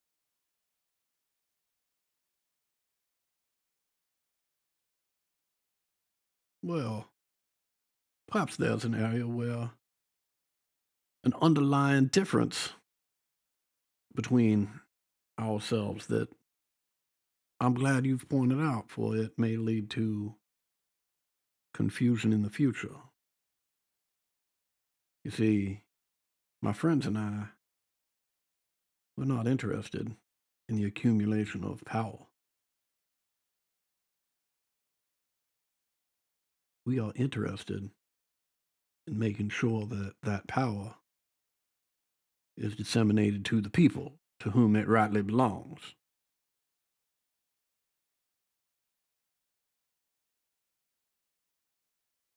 Believe that the people are capable of ruling themselves. No guardianship, no presence of authority. They have flourished then, these reckless societies from far off realms that you dream of. Oh, well, to be certain, uh, the environment which I describe, which I have been fortunate enough to witness, as have my friends here. Um, oh, it is a chaotic nightmare, to be certain.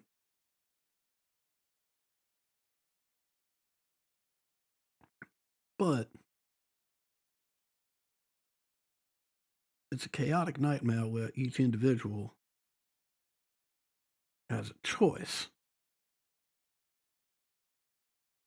You see, the system you're describing, Irina here has no choice. What sort of life is that? Certainly chaos is better than order imposed on you by another.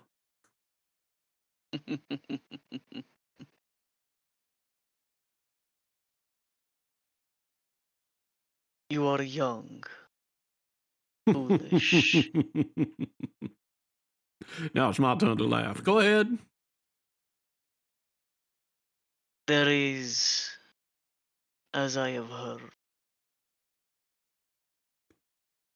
regrets, trespasses of your past.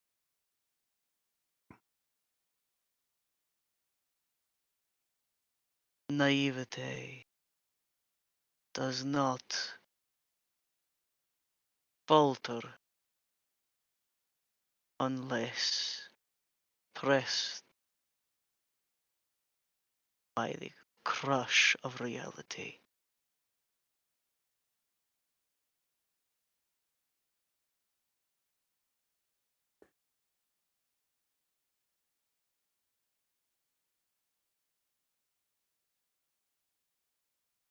Your kin hold their tongues.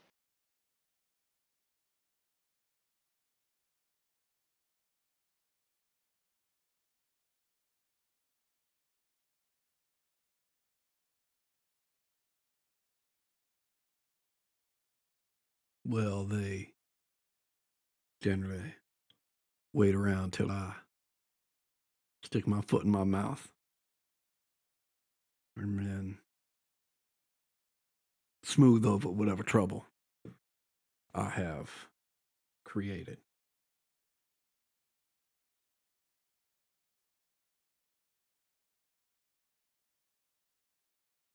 So I'm curious, how do you see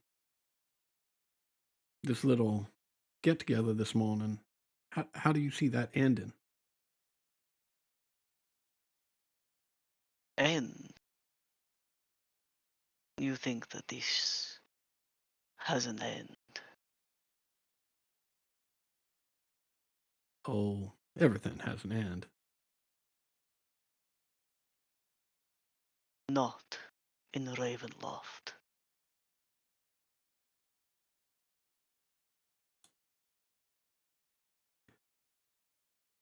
Brother, I'm afraid our friend here does not know much about physics.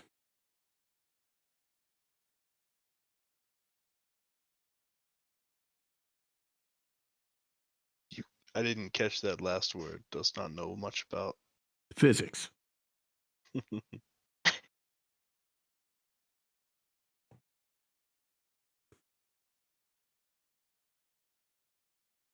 All right, so you're telling me that if we were to say, well, thank you for the invitation. It has been lovely getting to meet you face to face, and we will be going now. That the doors would be locked. That we are now prisoners of Castle Ravenloft. You are invited guests. I offer within a place of respite a lift of burden, and with this relief, authority, perhaps even authority such to offer my people some of that solace that you believe chaos may provide.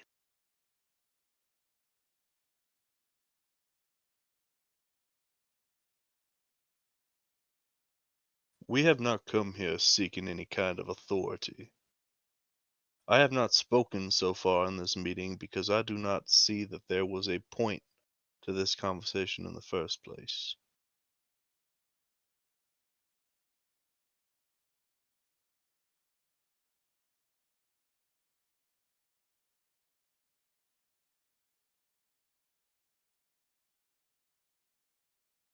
This soiree of yours shall come to an end. We will be leaving here. Irina shall be coming with us.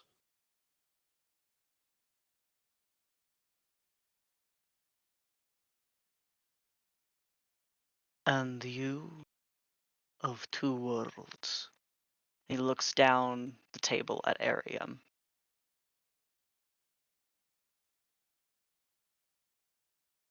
You say you have created everything here.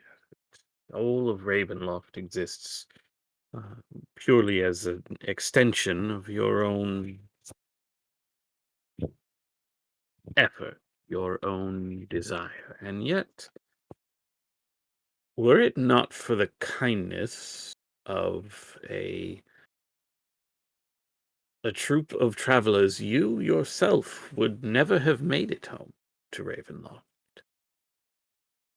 And while you extend that kindness to a certain number of your subjects, you have become, to the rest, the very things from which you defended your protectors.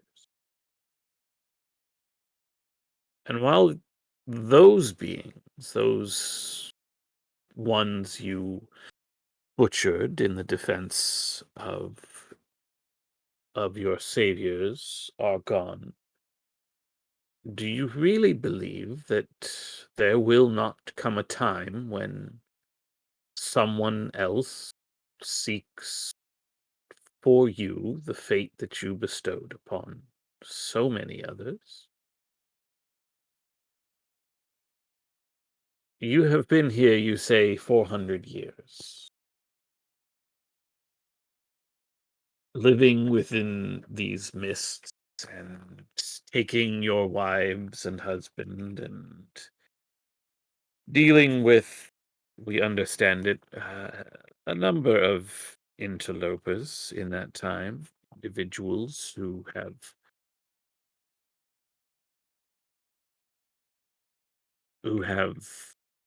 come to relieve your subjects of their burden. You speak of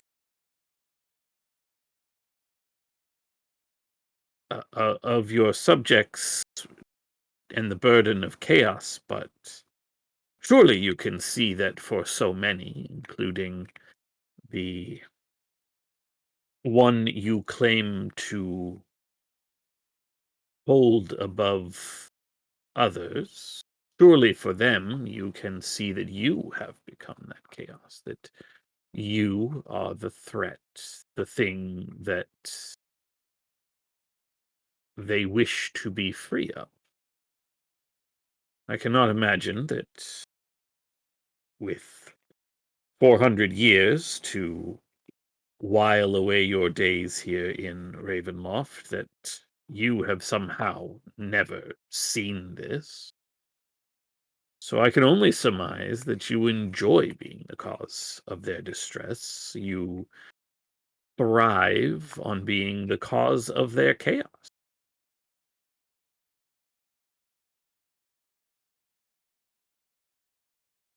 If you believe that keeping us here, or even indeed slaying us here in your castle, which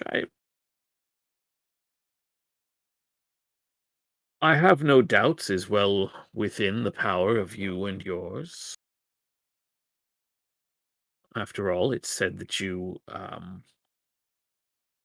have at least 4 wives, one of which we have met, so simply between you and your spouses, you outnumber us. Hell, you are our number simply with Rahadin and Escher.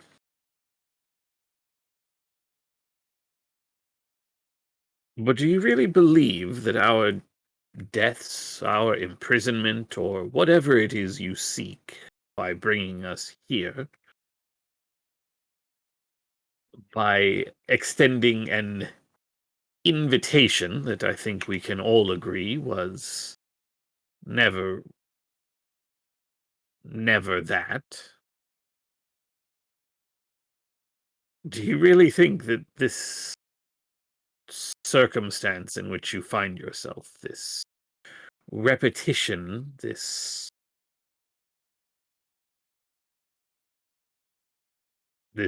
dark order in which you are trapped, do you really believe that it will have any impact on it?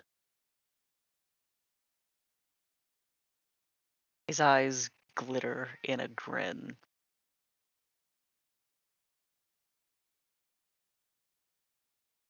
We should play cat and mouse until such time as one of us grows bored. And of all the gifts the dark powers have offered me for the sacrifices I made, patience was not one of them.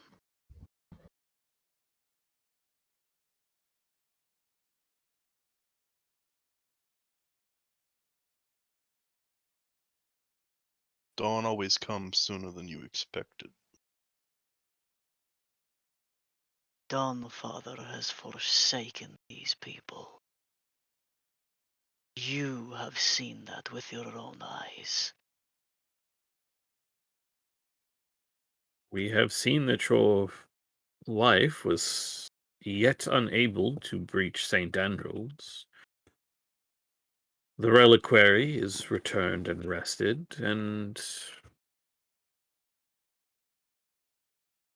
the people therein maintain hope. And Valenta, as we have been told, mourns the death of her plan. Do pass along my regards, if you would. We met only briefly at the lumber mill, at the not the lumber, at the coffin maker's place, but she was at least rather polite, and Yeah, we hear If you she's would like, I certainly may more. summon her now. well, we hear that she's just crying her eyes out, inconsolable, and one of your spouses may be salivating at the opportunity to move up the spousal ladder. if you'll permit me. Although that does remind me, perhaps you could explain to me why are some of these individuals wives and yet some are consorts? That seems pretty fucked up. It is a political Oh, delineation. so you are a slave to old school political delineations after 400 years of power. I understand.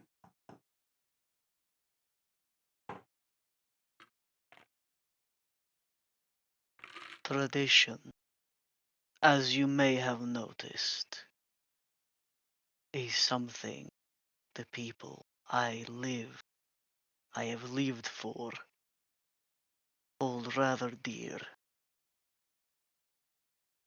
It is one of the few things that remains as their triumphs in times of darkness. Said the man who tradition puts at the top of the power pyramid. You I speak understand. as if you wish to appeal to an empathy that was crushed many, many years ago. Well,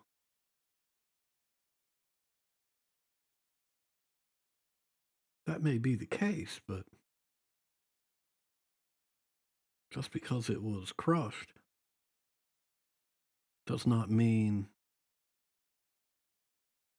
that it can't be nurtured and cared for, and that it may grow again and exist. Surely, someone as powerful as you understands that. For what else would you exploit to exert this kind of control that you have exerted? You think it is in everyone else's nature but your own?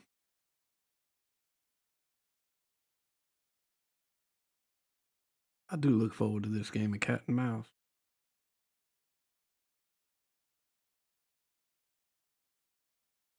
I will offer you this. You may see Castle Ravenloft, what it has to offer, and leave this place unharmed, provided my Tatiana remain within.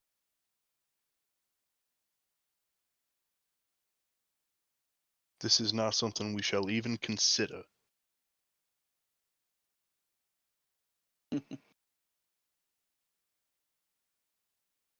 Your bravery,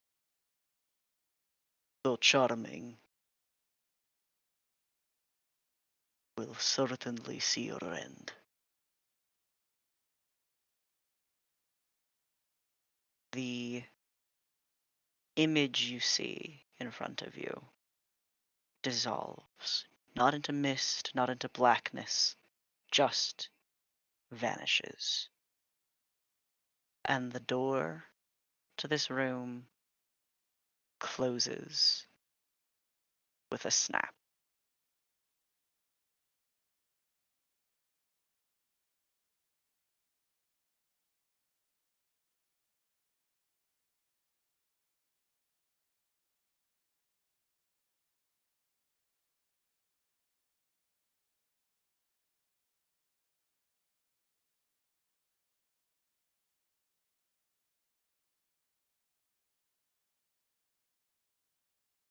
Zaz jumps up, starts rifling through his things.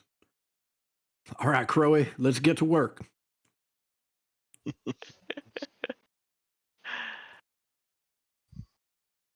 What you doing?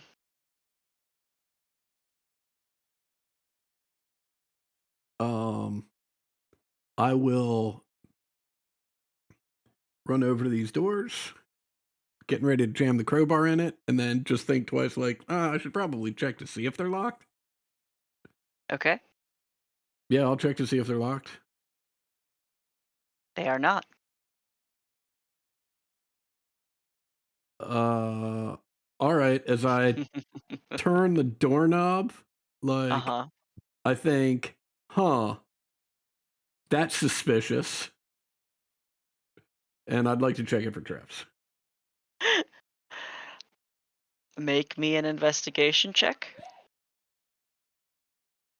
Yeah, I'm going to nail this.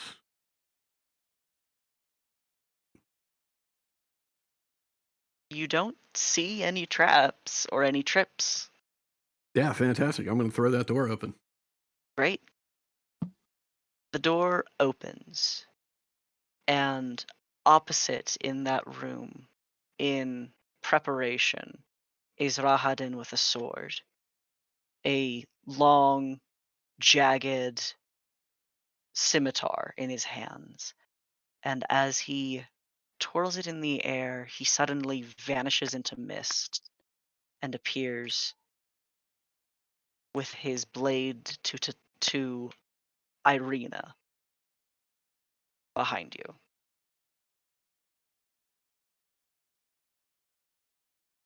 This felt like it should have been a little bit obvious.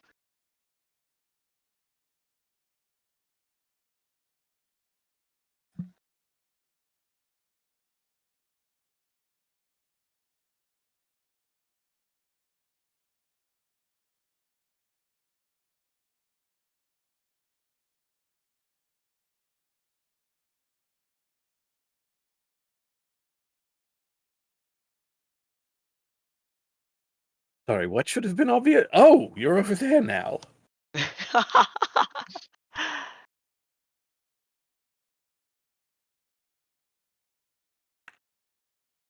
Oh, Irina. With your CR 1/8.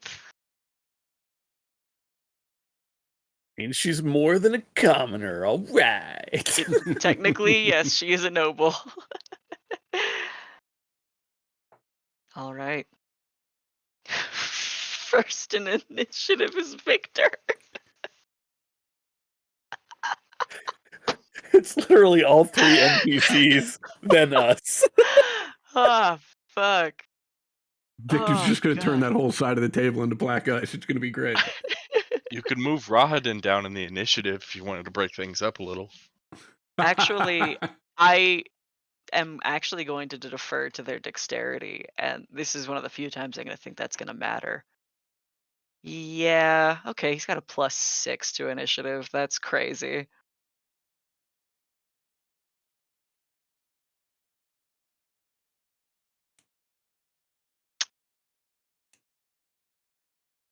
All right, Victor, didn't think I was going to have to think about what you're doing so fast.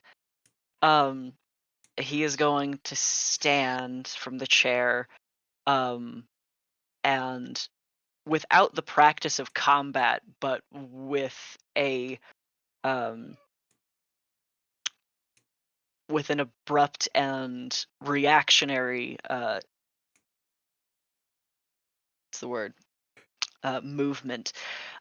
He draws his wand, and almost before it fully arcs to its directed point towards the new figure in the room, bolts of blackness begin to pour from the end of it and swirl around the room in almost an erratic and chaotic arc.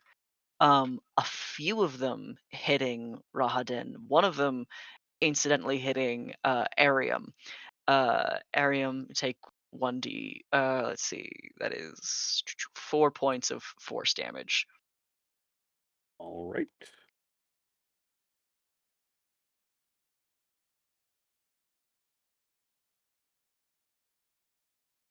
Rahadin, for his turn, is going to, let's see, with the blade at Irina, grasp her by her hair and begin dragging her to uh, this corner, and putting her this way. Can I attack him? If you have your weapon ready, I don't need to. I have Warcaster. that is true. All right. Just barely. I'm gonna deal another D8 damage on top of that, thanks Okay. to Blessed Strikes. Ooh, okay. All right. He just barely does not make that save. Oof. 18 radiant damage. Okay. Irina is going to attempt to break free, but not terribly surprisingly, her strength is not sufficient. Zazarak, it is your turn. Hmm.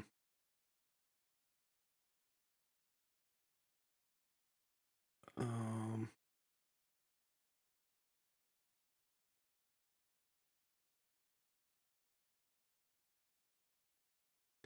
you know what? Fuck it. I will begin to approach him, and as I do, I clasp my amulet and whisper, "Oh, Twilight Rider, please, I can use all the help I could get. Send me the spirits of those that have died in your service to assist me in my moment of need. I am casting Spirit Shroud." And I'm just running up, and I'm gonna take a couple slices. As you run closer to him, Mm-hmm. the aura around you, you can feel like the presence of power being offered to you. And as you approach him, something in the air changes. And you hear someone screaming, and you hear a child crying, and you hear a mother wailing. And as you get closer to him, the suddenly cacophonous sound of all of his victims screaming out in their agony and in their fear almost deafens you. You can continue to take your action. Oh, you just have one of those things, and I will swing my double-bladed scimitar. Ouch. Ooh, oof. But that's nice. Giveth and taketh. And I will. Okay. I'll do that. And then I'll do that for Spirit Shroud. And then I will use a second level slot. Is he undead? He is not. Okay.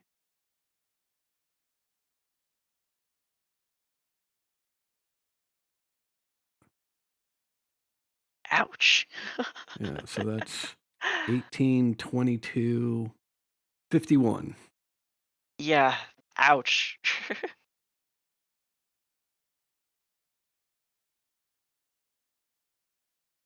And that's it. And that's not nothing. Zeldrin? All right. I will use my action to channel Divinity Twilight Sanctuary, and then I will move forward, get here, and summon a spiritual weapon at a 4th level, and attack Drat. I'm going to use my inspiration. Okay. 24 will hit. 12 damage. Arium. Sorry, I'm just measuring. Ignore that. I don't know how to do it invisibly. It's just funny to watch where you're where you're thinking about going. And that'll be it for me. Okay. You also hear this screaming as you get closer to him. Arium, your turn.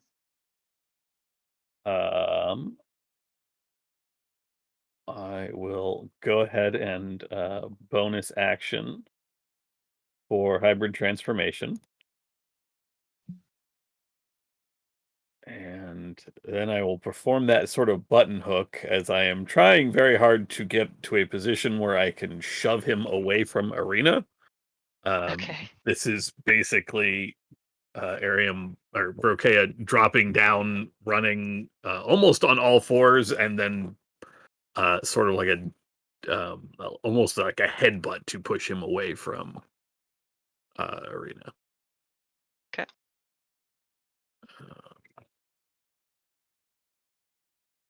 It'd probably be smart to actually train athletics at some point, but you know,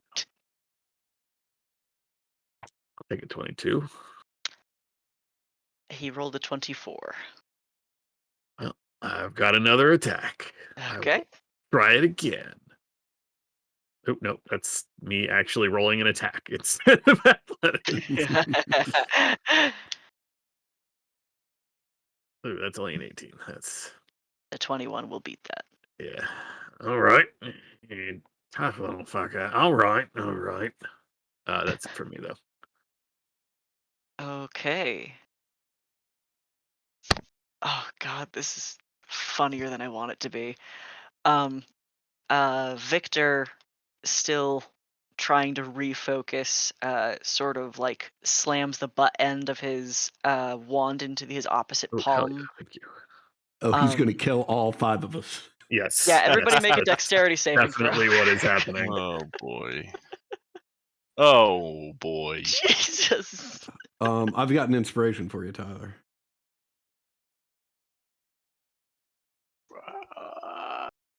I think keep it. I'm doing okay.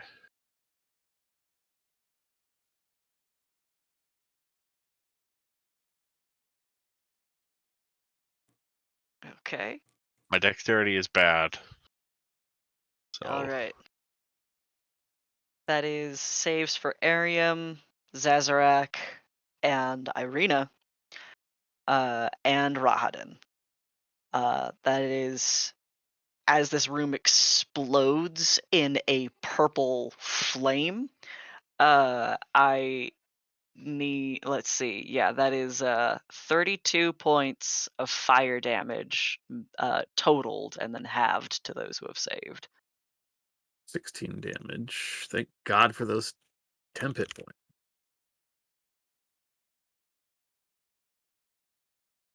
Thanks, Eldrin, for those temp hit points. see, you said 32, Mm-hmm. 22, 19.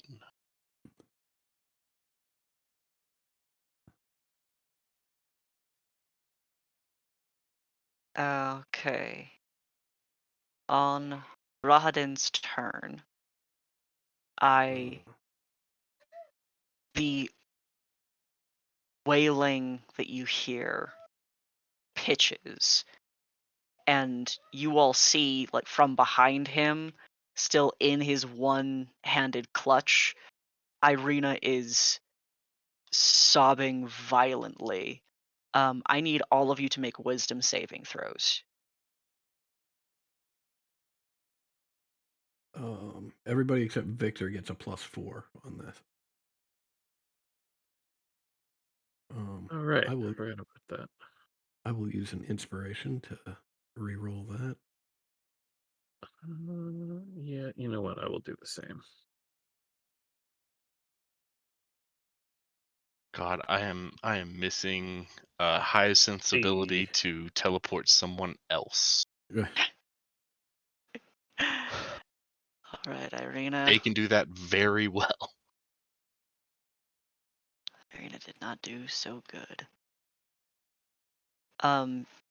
She has both of her hands over her ears, and she is trying to put herself like into the fetal position, sobbing and begging for it to stop. And Rahadin grins. Let's see, Ariam, you re-rolled. I have a 24. And then Zeldrin also got a good roll. Okay. That means each of you take halved is not that. Wow, my shit rolls were dog shit. 6 points of psychic damage as he says, "You're killing her."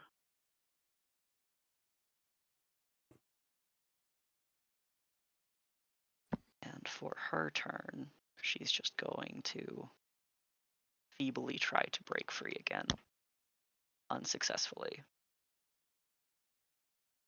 Zazarak, it is your turn. Your masters. I want to give her some tempo points. Okay. Your master's going to be awfully upset when she dies from your screams as I just try and carve into him again.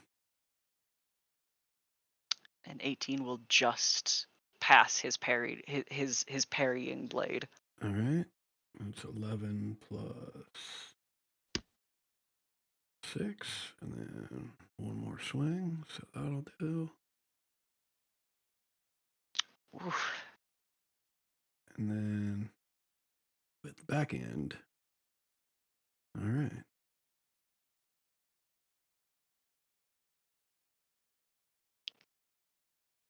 Okay, what's our total there? 12, 22,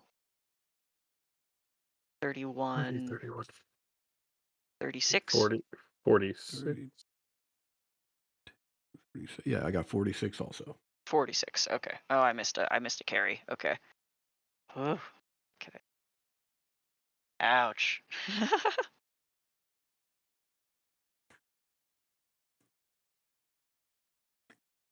And that's it for Zezrak.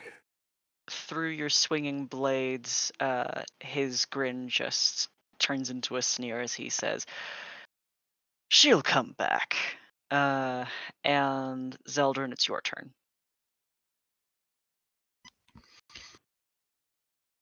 Just out of curiosity, any temporary hit points for your brother? Yeah, I guess. Okay, awesome. Thank you. I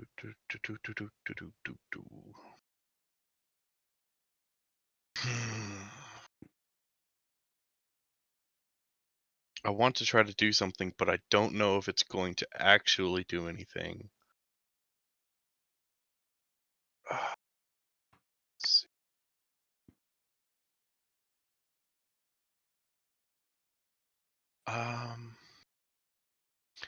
Yeah, I'm going to. Can I move into this space? Like, is there room for me to squeeze in here? I'm gonna say no. Can I teleport into this space? How tall are the ceilings in here? They're pretty tall. Okay. It's technically that the spiritual weapon is a spectral item. Mm-hmm. But it still needs to be in an unoccupied space. Okay. How what's the lighting like in here? 3 giant chandeliers. So not dim light. Correct. Damn it. Okay. Oh boy.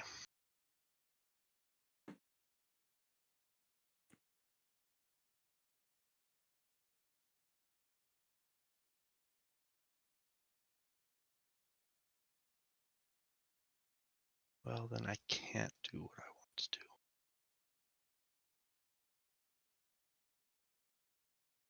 And now I can't grab my token.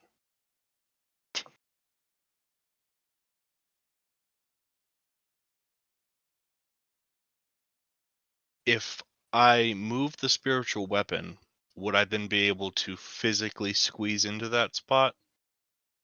I don't think so because that squeeze is like it's not between an unfriendly, but like with the pillar that Rokea is pinned to, there I don't think there's room. Not even if I went around the other side and tried to move through, like, Zazarak and Irina's spaces? I am desperately trying to cast a touch spell on Irina. I what the fuck are that? Like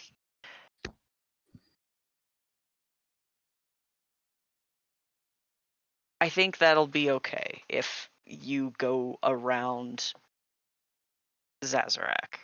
Mm-hmm. Even if I don't, like, stay there, like, I can remove myself from the squeezing. I just want to try to get to her to touch her. I think I will allow that this time. I typically don't let people like occupy the same space as someone else and cast a spell. Mm-hmm. But we're brothers.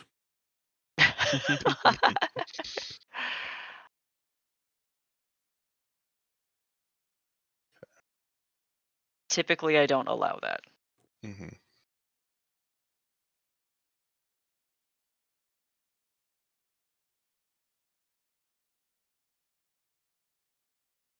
What if I teleport myself into the space above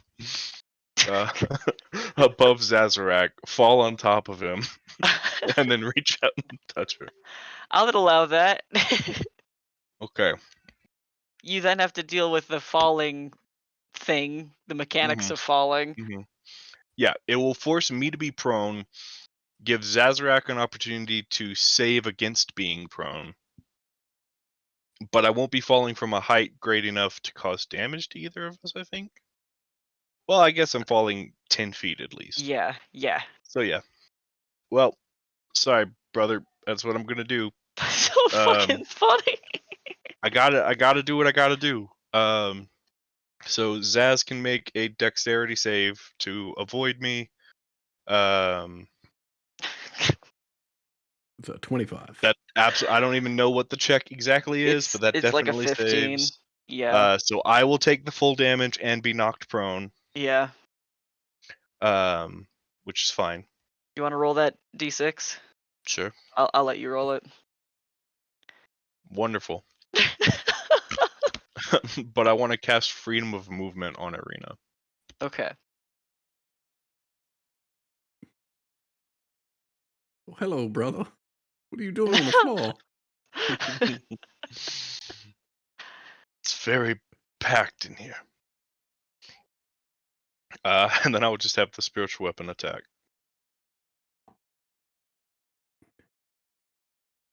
Okay, that will hit. I would also like to stand up and move over here, Okay. and then just back over here. I'll take this spot. Okay. 17 force damage, Okay. Thank you. and that's it for my turn. Yeah. I was busy. Mhm. All right, Rokea. I take the bonus. Yeah. I'll just try chomping. No, I'll take the bonus action to Hemocraft, turn on my Rite of the Storm. 3 points of damage. Ugh.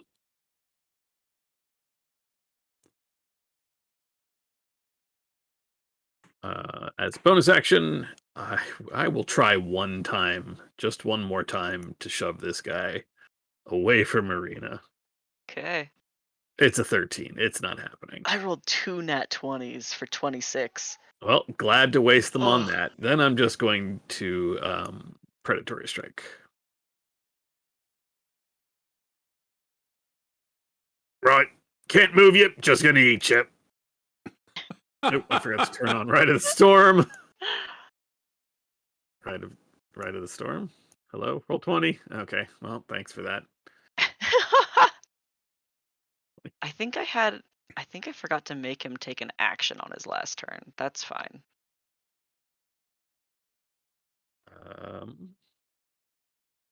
And that will be it. Okay. Victor, with the wand in his hand, is gonna kind of look up with a wince and just smaller this time, and throw a firebolt, which will actually hit for 14. It's a fire damage. At him throwing a firebolt and it actually hitting, Sazerac just screams, "Yes!"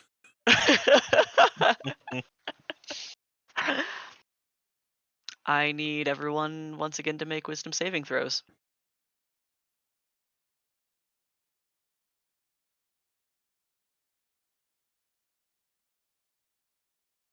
Uh, 19. Oh, that's a good roll, Irina. I think I will use another inspiration. That just does not feel good. Yeah, 19. Okay. With the aura of protection offered, all of you save, which means you will only take 12 points of psychic damage from these screams. Mm.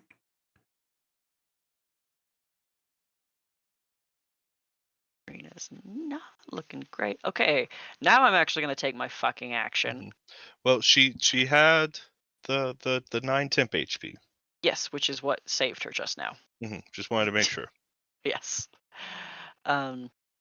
Rahadin twirls the scimitar in a fashion quite adjacent to the two-bladed way that Zazarak uses, but clearly using only the weight of one blade. Sazerac gives mm, him the tiniest little nod, like, "Oh, all right, that's some skill. I recognize that. Game recognizes and game." first strike is a crit against you. Fuck All this right. desk. That is, come on, damage. Okay, that is 20 points of slashing damage for that first attack. Okay. And the next two whirling blades clatter against your own. A couple of them get, I think they both get you. Your AC is a 16 or 17. 17. Okay. Oh wait, I rolled a 17. Ha! They both hit you. Okay. For the both of them totaled an additional 19 points of slashing damage. Okay. And with that, oh, you know what? Let me see. Control L. What's your light like, dude? Perfect. Great. Well, I actually don't think it makes a difference, but I'm just gonna roll those 3. Yeah. Okay. Okay.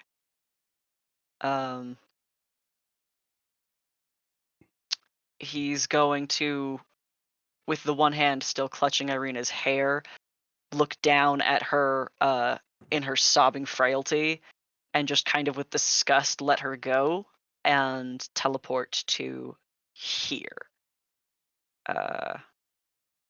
Then let's do. Is he fast? I think he's fast. He is fast. Incredible. 1, 2, 3, 4, 5, 6, 7. Excellent. Great. All right. Irina on her turn is just honestly in the on the ground and crying and holding her head. Zazarak, it is your turn. How did he look before he bolted? Did he look like we had put a dent in him? Did he look on his last legs? Did he look like we didn't even You could scratch the see that surface? there was, I don't want to say alarm by being surrounded, but that was not a unnoticed threat.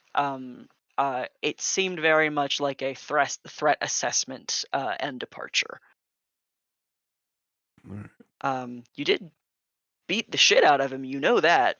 You don't know how that would have left him, but that Right. was, he was bleeding. Yeah. 1, 2. Yeah, I'm gonna pop out and see if I can see him anywhere, which I cannot. Mhm. So I'll pop back in. I'll say you would have heard a door closing. That's probably helpful.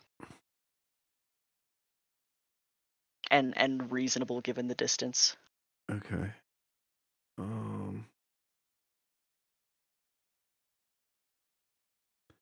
Let's say as I'm running over here, I'll just call out, "Are we giving chase?"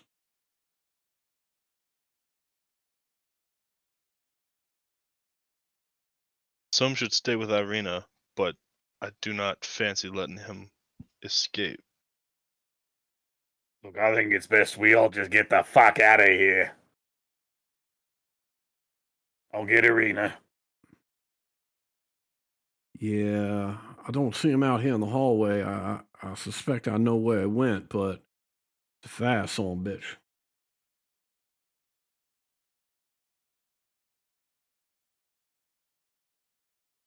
Let us leave this place and pray that I pass by him so that I can smite him as we go.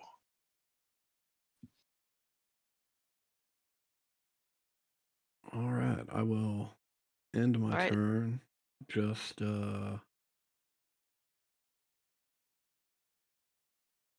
giving myself a little something. All right, well, it's not nothing. Right, Zeldrin. Am I Okay, still in your aura, brother? Oh yeah, I'm still in your aura. Yeah. I need any form of hit points that are possible at this point. Mhm. I've never seen a paladin who lives like a barbarian like you do. It's bonkers. We'll And get with out like here. no defenses.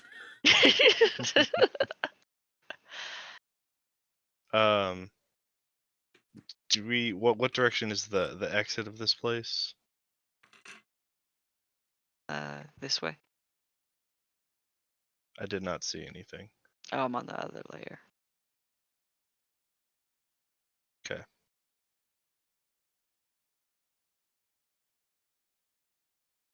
I'm waiting for everyone anyways. I'm going to Misty Step in front of this door and open it. Not Misty Step, Starlight Step. Okay. You can open that door. Okay. And seeing him, I will cast a 5th level guiding bolt. Okay. God damn it! Someone I've someone got an used their inspiration. inspiration I already. have none left. Yeah, you did get one from recap. No, if you he didn't used mark it. I didn't. Okay, I didn't know if I didn't know.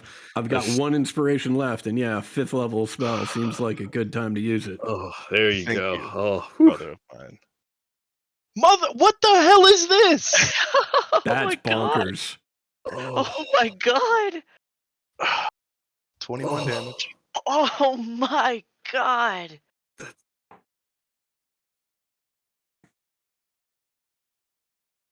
That is brutal. Holy shit. Okay, Arium, Rokea. I will step over. I don't know if it's an action to pick her up or Yeah. okay. That's I started here. Oh, no. Okay, I can do this. Started here. Move 5. Go to the door. Through the door. To there. My speed is 40, so pull her along. Come on, up you go. Victor, I swear to God, if you shoot me again, I'm going to eat your face. 1, 2, 3, 4, 5, 6. 1, 2, 3, 4, 5, 9 for me, 6. 10 for Rokea. Sweet.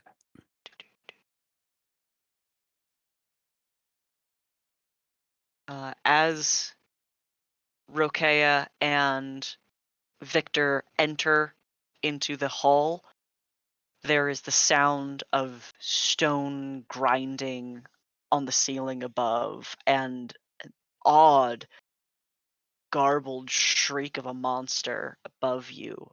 Both Victor immediately looks up. You can even look up and across the hall, or like across the room, and the gargoyles begin to move.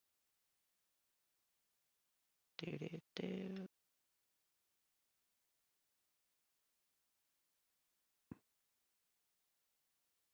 Get out of here. There you go. Okay. Do-do-do-do-do.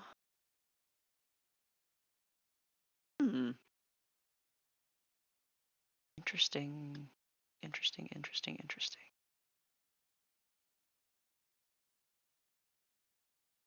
I need to heighten the grid on this. I'm having trouble seeing shit. Okay. Being as he is farther away from you, Rahadin, just sort of looking backwards at you, takes a few steps back and then sprints into this next room at the end of this long hallway here. The grin. God, I'm so angry.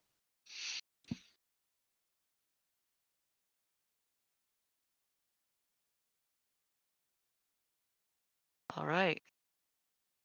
Zazarak?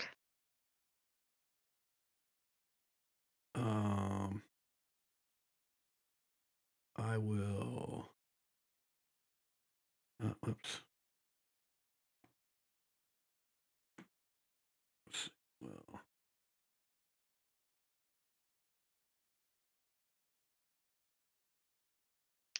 run up over there and take some swings at this old gargoyle. Oh. That should hit. Yeah, that hits. All right. Your steel cuts into stone, but not as deep as flesh. Yeah. Is that necrotic damage you're dealing with your spirit shroud? Radiant damage. Okay. It's still effective. Woohoo! Okay. And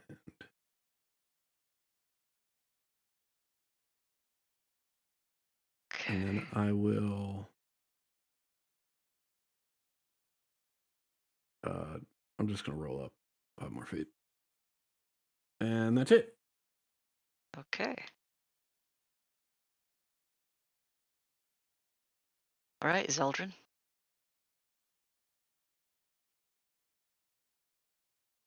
Just a scream of frustration. Guys, I want to chase him so badly. Oh God. Just going to yell and sacred flame this gargoyle next to me. All right. 8 damage. That is just barely a save on your DC. So sorry. Mm-hmm. Oh boy, it's the gargoyles. I want a bonus action cast a healing word on Irina, 2nd level. Okay. Victor, take a step back. Oh good. Oh good. All right. Gargoyles. Also, Descend. 11 temp HP to Zaz, unless you had more. Yep, 9 to that's me, fine. which is what I already have. They fly quickly across the room. Let's see. Down from the ceiling and clawing out at each of you. Okay. How many have I got? Let's see. 2, 2, Too 1, many. 3. Okay. So many. Okay. First 2. You know what? I'll do this. I'll tell you how much damage y'all take. All right, Zaz, with your 17 AC, you are able to batter away the claws and gnashing stone teeth of the two upon you. Mhm. Rokea, you've got the 19 AC, so 1, 2, 3, 4. Three of those attacks hit for a total of 19 non-magical piercing / slashing damage. Okay, I need them individually because it's reduced by Oh, that's half. right. Yeah. 3, 8, and 8. So So 4. Okay, so yeah, I could have just. no, I mean it's fair because those odd numbers could make a difference. Wait, I'm sorry. I've already forgotten the numbers you said while I was trying to total this in my head. 3, 8, and 8. 3, 8, and 8. Okay. So 4, 4, and 1 is 9. You even said it twice for. Okay, we're good. Carry on. I'm so Uh, tired. all right. Victor is going to get. Here's your chance to use a little black shroud and cast shield, so he doesn't get hit by the harder of those strikes. It takes 3 points of damage from a 21 to hit. Do. And then Zeldrin, your AC is a 19? 18. 18, okay. Shield up. All of these claws and teeth crack against the steel without getting to you. Oh, no, it is 19. I just forgot to put back on my cloak of protection. Critical. Rokea. This is the door I tried to ping and instead hit the actual button. That is the door we came through, correct? I recognize Correct. that. Okay. Correct.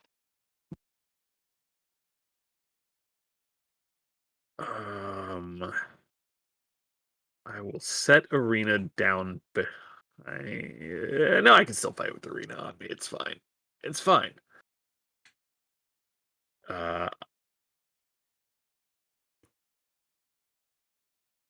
Yeah, I cannot leave Zazarak here to handle 4 of these things. So, is one of the 2 in front of me more I hurt than got the him. other? Let me I at him. almost said yes, but I was looking at Zazarak's health bar. Oh, jeez. But there is this one that has taken a few Okay. good hits from Zaz earlier. Then that is the one I will start with. Okay.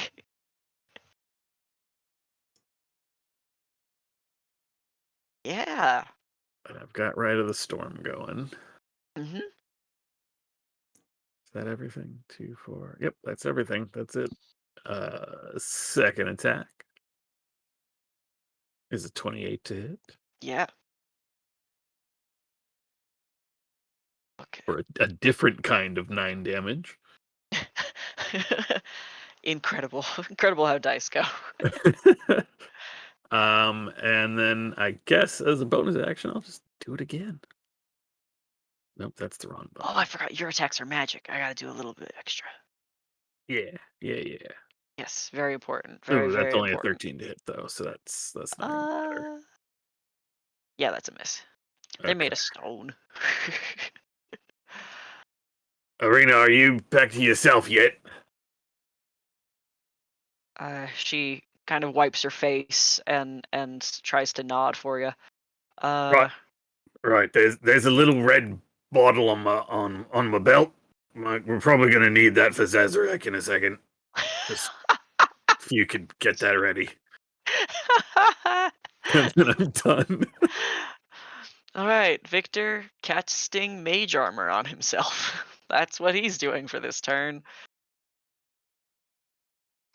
And Irina will actually retrieve that potion and hold it, and then take we'll do dodge.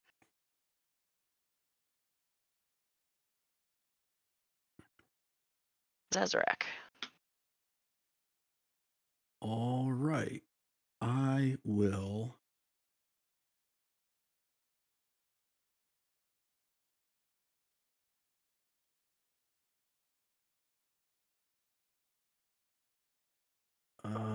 Boy. I will Starlight Step.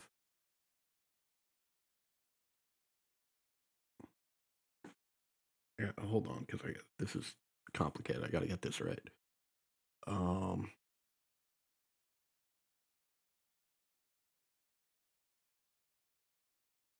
You know what? I will Starlight Step to.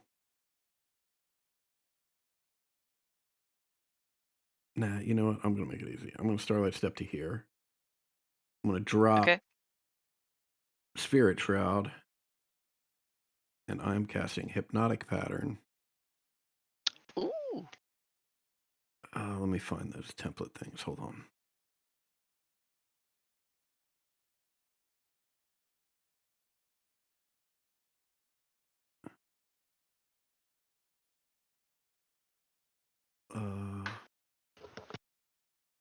I am casting it there.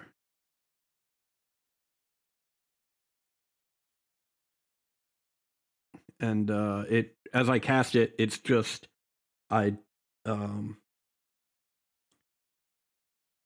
do a couple quick pirouettes, dragging the blade of my scimitar along the ground, and as I do it and spin faster, it collects what appears to be some sort of sparkly stardust type thing, and then I flip it up into the air and swing my scimitar like a baseball bat and knock that thing into this cube.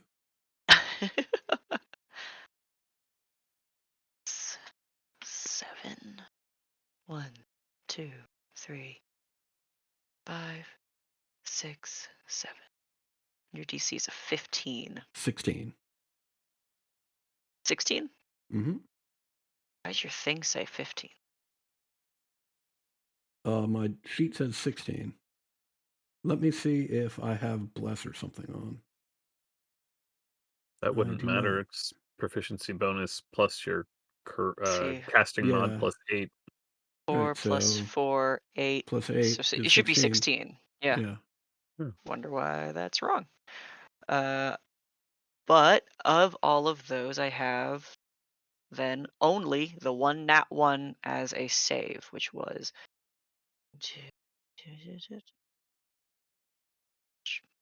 is the one right in front of Irina. So that's the only one that failed. That the only one that saved. Everyone else the only one failed. that saved. Okay. Yeah. Great. As they're stunned by the mist and dust around them And swirling. I will scream out to everyone, but I'm looking at Victor. Don't touch him.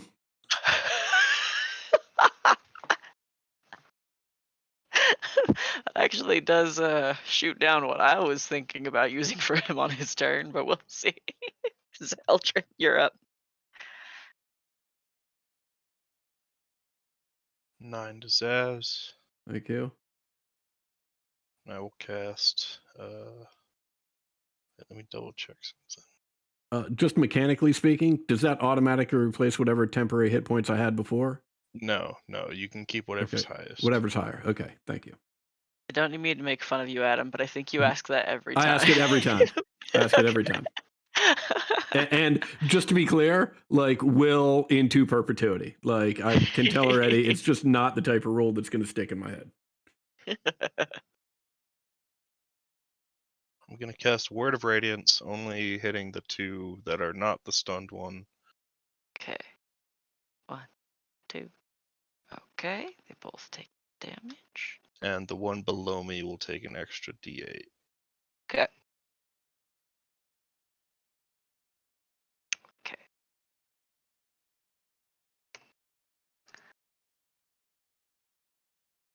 All right. On my turn, I have significantly less to do.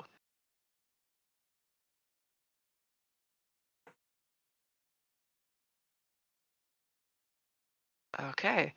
So on the remaining gargoyles who have their senses as they take their turn fighting gnashing at Rokea and Zeldrin. Not a single D20 roll over 10 on that one to get me anywhere where I needed to be. All right, Rokea. All right, we're gonna head for the door then. Wait, this one's still moving, and I will take the attack action on that one.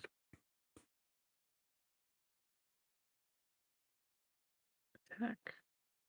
Yeah, attack action. Yeah, that's a hit. Oh.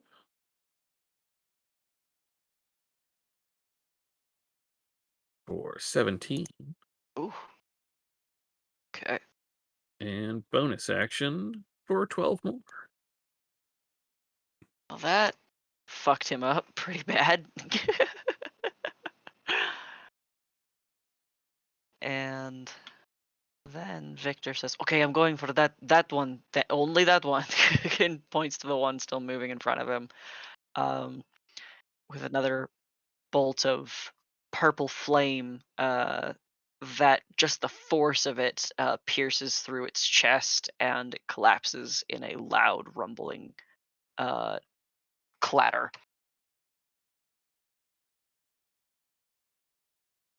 Irina is going to make her way to the door delicately between the gargoyles, who are all sort of either standing with odd joints or hovering in air staring, flapping their stony wings.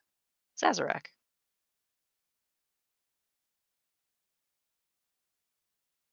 13 for Rokea. Nice. Do you want to roll for Nice. Irina too? Yeah. I'm assuming. Wait, she might not be in your bubble. She is. It's huge. It's 30 feet. Yeah. She's 35 feet. Yeah, because there's a 30-foot Oh, cube in between you. I can't see her. I thought that it was. Okay. Oh, gotcha. She's behind. I see the pillars in your way. Okay. Yeah.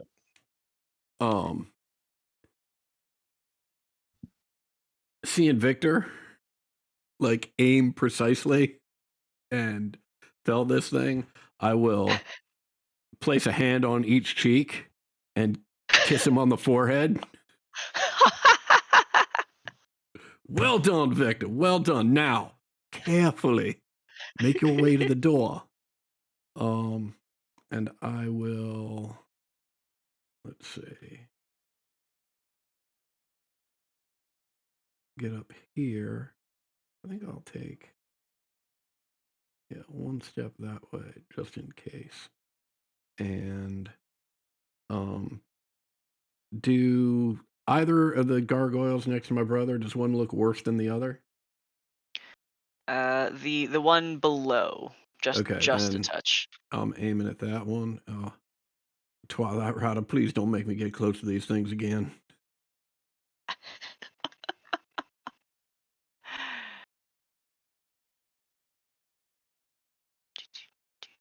Dex, that's right.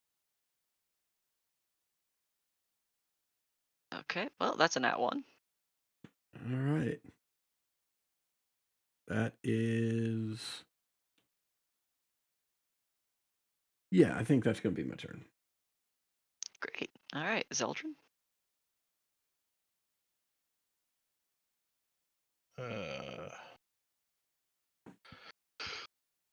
I'm just gonna focus on that one below. Cast Sacred Flame on it. Okay.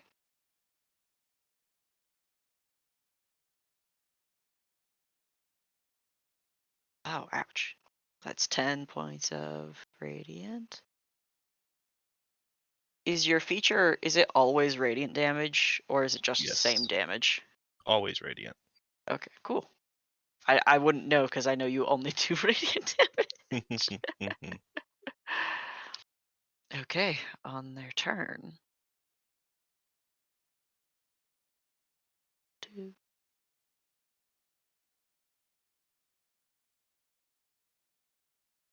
All right, I have have 2 attacks that manage to get past your armor. 7 piercing and 7 slashing. Whose armor? Yours. Sorry. Okay. And Rokea. All right, Sunstriders, it's time to go. As I close with the gargoyles surrounding Zeldrin, I will lay into this one. Well, that's gonna hit. For 15.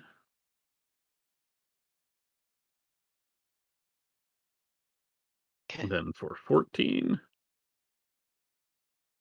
Oh, that's well. He's shredded his arm. His arms get shredded off by long, trenched claw marks, and he's dead. I will use. I think I have enough movement to do that. Yeah, it's 20 feet. I got 40. Make a bonus action on the next one. Okay. For 9 total damage. Right. Go on, Arena's at the door. Victor will join her and throw another little firebolt. God damn, son! Rolling stupid good. Crit. It's still 10 points of fire damage, which ain't nothing with his D10s. I am all for you rolling the 20s on the people that are on our side instead of the people that are trying to murder us. So, Amen. you will not. I don't care if Victor's over there doing 1 point of damage. Go Victor.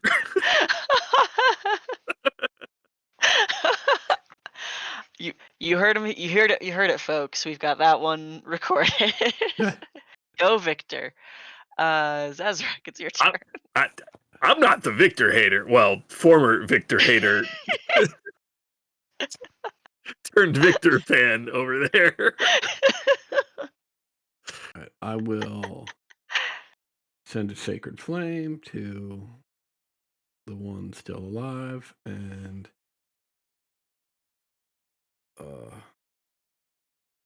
yeah, I do it sort of half-heartedly. I'm only sort of half paying attention. When I get over here, I sort of clap. I clap Victor on the shoulder. You did good. You did good, Victor. We're almost out of here. Just keep your wits together. He gives a shaky, kind of sweaty nod. Gargoyle saves on that save. Mhm. On that. Zeldrin.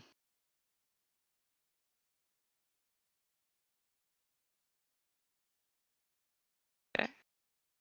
Same new turn, same as the last. It's a 6. Okay. Assuming you're staying in place. Yeah. All right, I will split my attacks on you guys. It's a 19 to Zeldrin for 8 slashing and a miss to Rokea. Okay, your turn. All right, look. I'll take care of this thing. You deal with getting them out. I swear, I'm gonna grab you by that head of yours and just bring you. That is 8 and 16 damage. I'm gonna grab you. 8 and 16. Oh, that kills him. Good, because the last attack probably would have missed. And then Rokea will do the 2-armed swing to the door.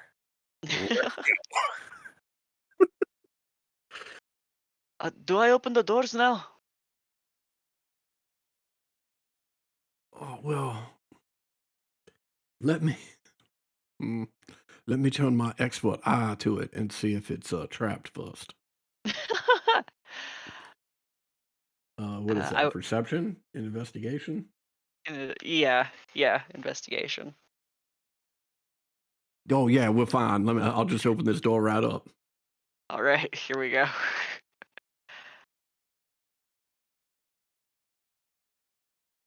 All right. In this room, let's see.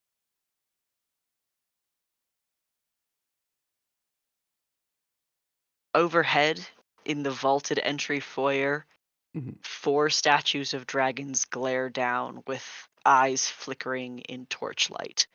And though stationary on your way in, as these doors open, they twist and the dust on their scales falls. They gleam red and begin to climb down from their perches. All right, I will close this door. Um, uh, we got a little bit of a problem. There's 4 dragons that just climbed down from the ceiling in there. Little dragons. There's not another way out. Either we go through there or we chase down the fucker who ran and get lost even deeper in this castle to die by some other creature's hands. Very well. I will take some deep breaths. Say, Victor, why don't you and Irina back up just a touch? We we got to make this quick because these gargoyles aren't going to stay like this for long. Especially not if you take a good hit, brother.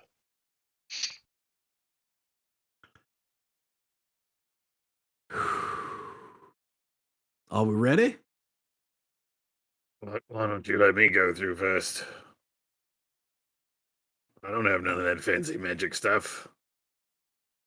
Very well, let's do it.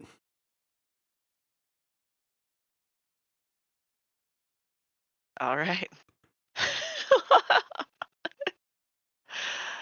uh yeah, we'll for the sake of the tracking of your time for your spell, we'll have not progressed such that they can breathe fire at Mm. you right when the door opens. Yeah, I mean, at the end of this round, it'll actually be the end of the second full round that they've been under hypnotic Uh-huh. pattern. Okay. Okay, this means Victor's technically next and can wait, hold on.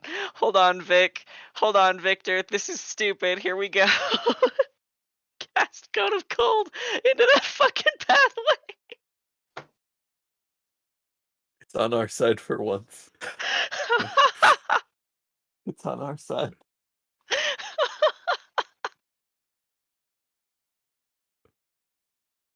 Oh my god. And the dragons rolled so shit. At seeing this, Zazarak, it's not just like a yes, Victor. He's freaking the fuck out. Like, he is so hype. The black the black glass just coats these dragons, not entirely encasing them, but the wall behind and the door look like freshly made fucking lava glass. Name's totally escaping me now. Obsidian? Yes, obsidian. Um, and the ground is slick as well. Jesus Christ. How did I roll on that? I rolled average. That's fine. It's still Cone of Cold. Okay. And then he's gonna back up because they're still dragons. Okay. And dodge, girl. Zazarak, you're up. All right. I am going to peek my head in at the one furthest south in here. Mhm. I am going to just fire off a sacred flame, and then I'm not sure I guess yeah, I think that's it. I just want to be out of the way of the doorway. Yeah, yeah. It's a pretty solid damage roll. Yeah. Which one was it, this one or the Yes. one farther Yeah. back? Nope. Okay, The one up front and all the way at the bottom. perfect. Great. All right. You were supposed to let me open the door. Zeldrin.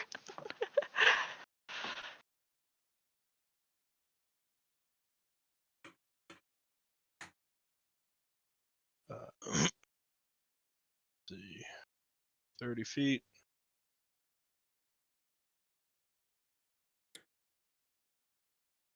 Man, if only I had a big slot for a big spell. I will cast Spirit Guardians while I can see everybody.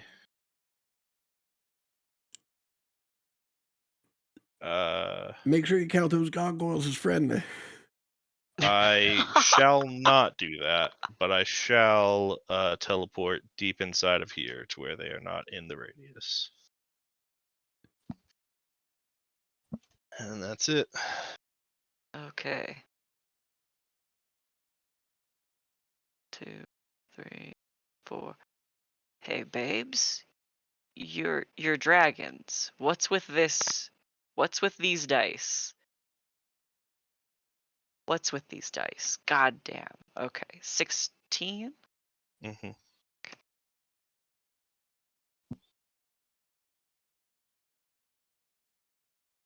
Spiritual energy serrates them. It's not good.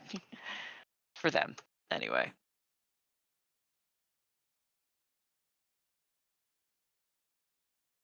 Okay. One of them is nearly dead at this point, with all the magic being hurled at him. That said, though, they are. Let's see. Gonna split a little bit. And yeah. Okay. Zeldrin, I think we're gonna have you make 3 dexterity saving throws. And Zazarak 1.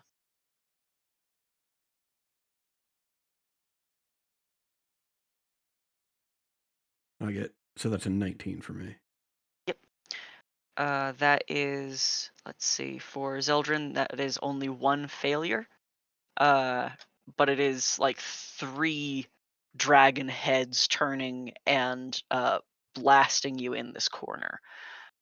So here we go.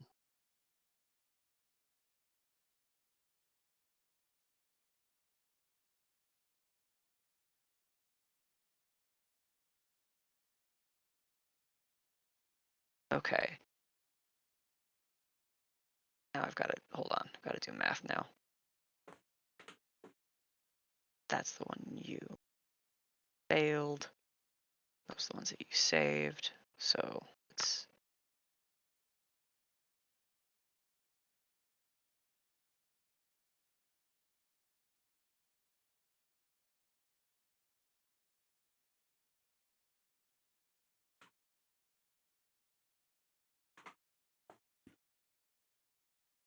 okay. Total damage for the 3 dragons on you, Zeldrin, with your 2 saves and 1 failure, is 42 points of fire damage. And for Zazarak, who saved with just the 1, that is 12 points of Okay. fire damage. How much was the largest single amount of damage against Zeldrin? That would have been Well, actually, yeah. the full roll was 30 halved to 15.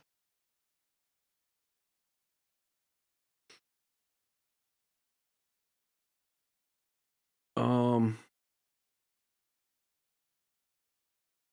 right, yeah. I mean, I'm gonna populate this because I can't believe it doesn't say I have to see people, so I'm assuming that I'm not reading it correctly. But Okay.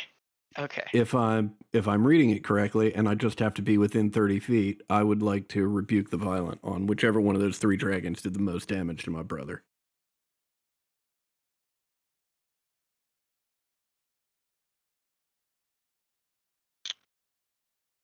Within 30 feet deals damage with an attack. But I think it's not specifying it's an attack. Well, hmm.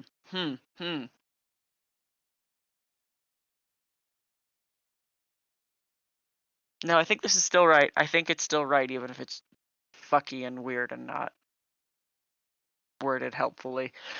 Okay. That is radiant damage dealt.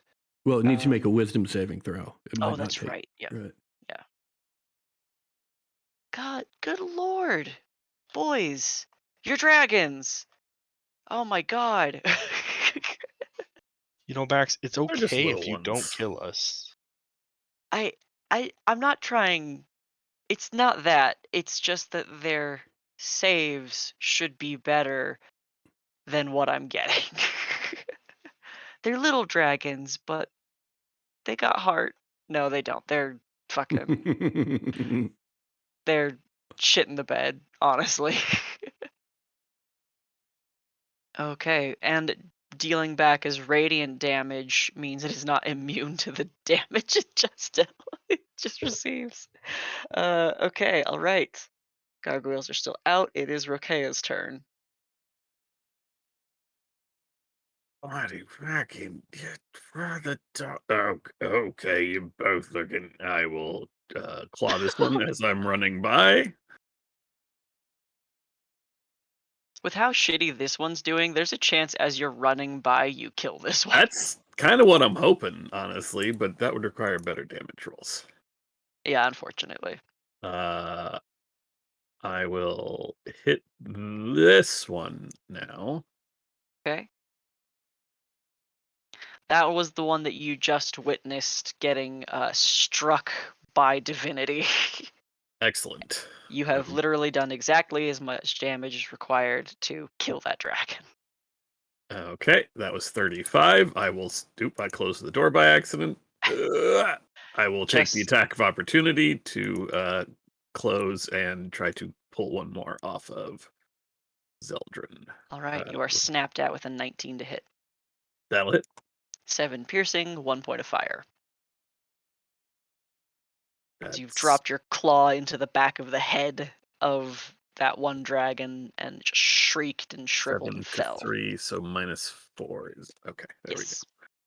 go. And then I will. Does either of these look like incredibly worse than the other, or are they just both about the same? This one's pretty bad. Actually, the one on top has fared pretty fairly. Okay, He's still then kind of bloodied, though. this one that is looking the worse of the two from a bonus action. 17? Just barely. Woo! Just barely is good enough. Yeah. Especially when it's 17 Yeah. damage. All right. Ooh. Okay. Oh, Victor, you That's are. all of my movement, my action, and my bonus action. Okay. Don't fuck this one up, Victor. Okay. Seeing this wormling in front of him, with his back to him, he just uh 2 hands on the wand and bolts of energy fire into its back, pelting it as it falters and is dead. Don't click the goddamn door. Click the fucking door.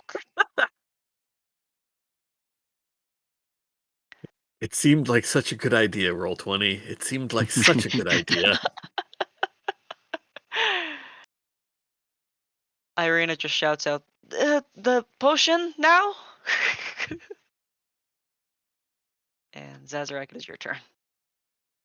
No, you hold on to that just a touch longer, and I give her and Victor a thumbs up as I come in here and take a couple swings at our friend to the south. Okay. All right. That one's out. How do you want to decapitate a dragon?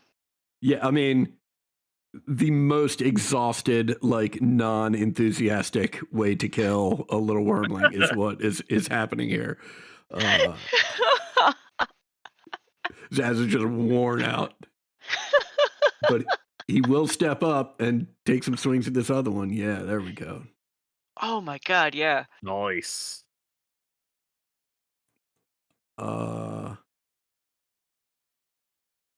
Yeah, you know what? Why not? All right, I'll burn a first level slot on this.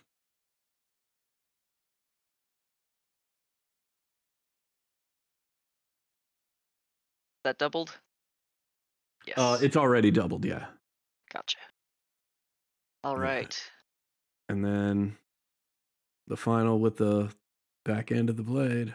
Oh my goodness. Right. We'll just let that stand though as it is. I don't need to burn another slot. Oh, okay. That one was doing fine until now. It's still coughing and sparking in its throat, but not yet dead. Right. After spinning not once, but like I decapitate this first one, I spin to hit the second one, I spin again to hit it with the back end of the blade, and at the end of that second spin, the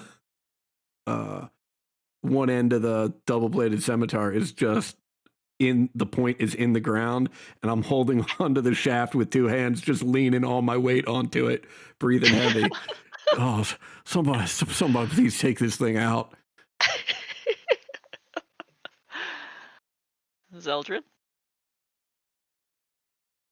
I'm gonna cast a 3rd level Cure Wounds on myself. Okay.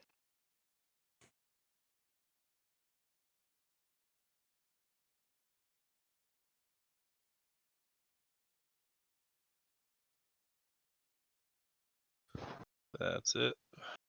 Okay.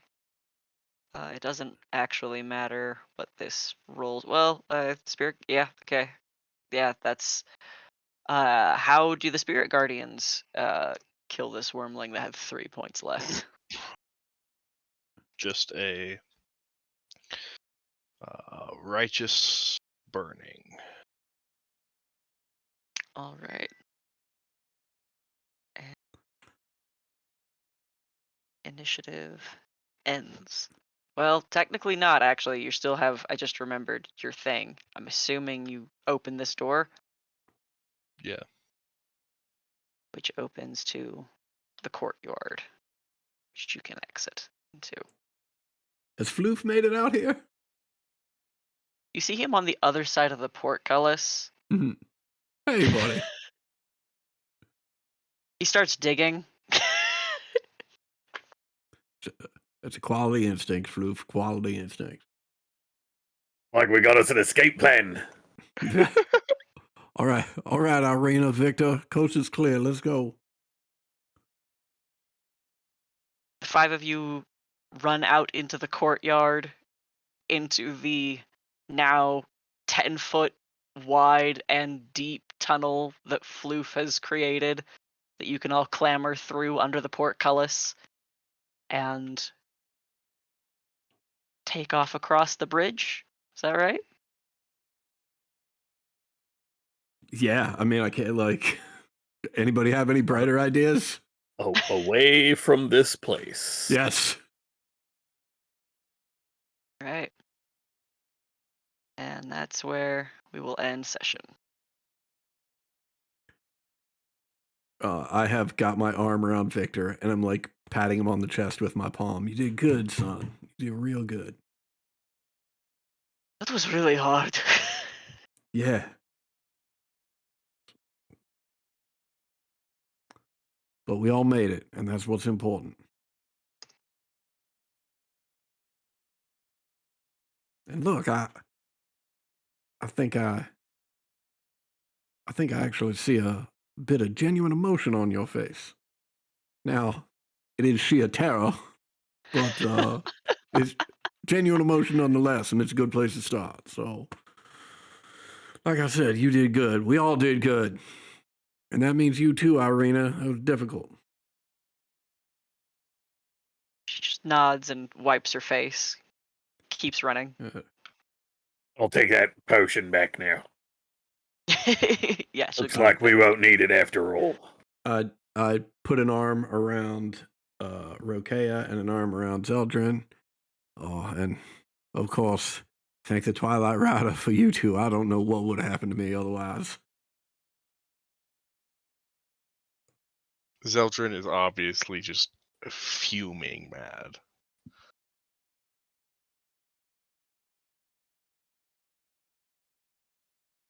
Yeah, I know, Zelly, but try and think about it this way. We got her out. What's more important than that?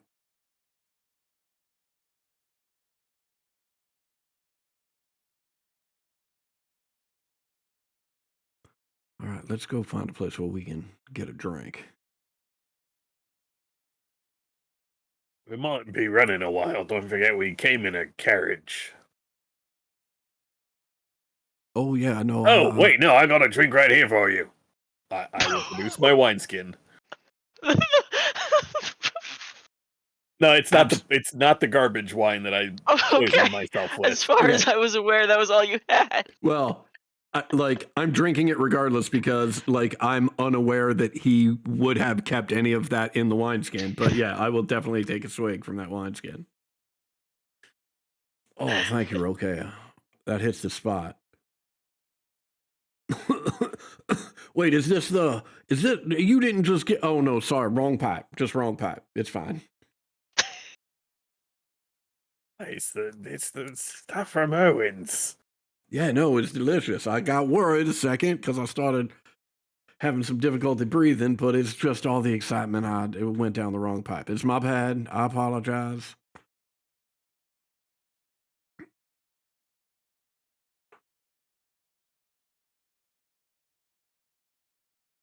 All right. And that's where we'll be for a couple of weeks.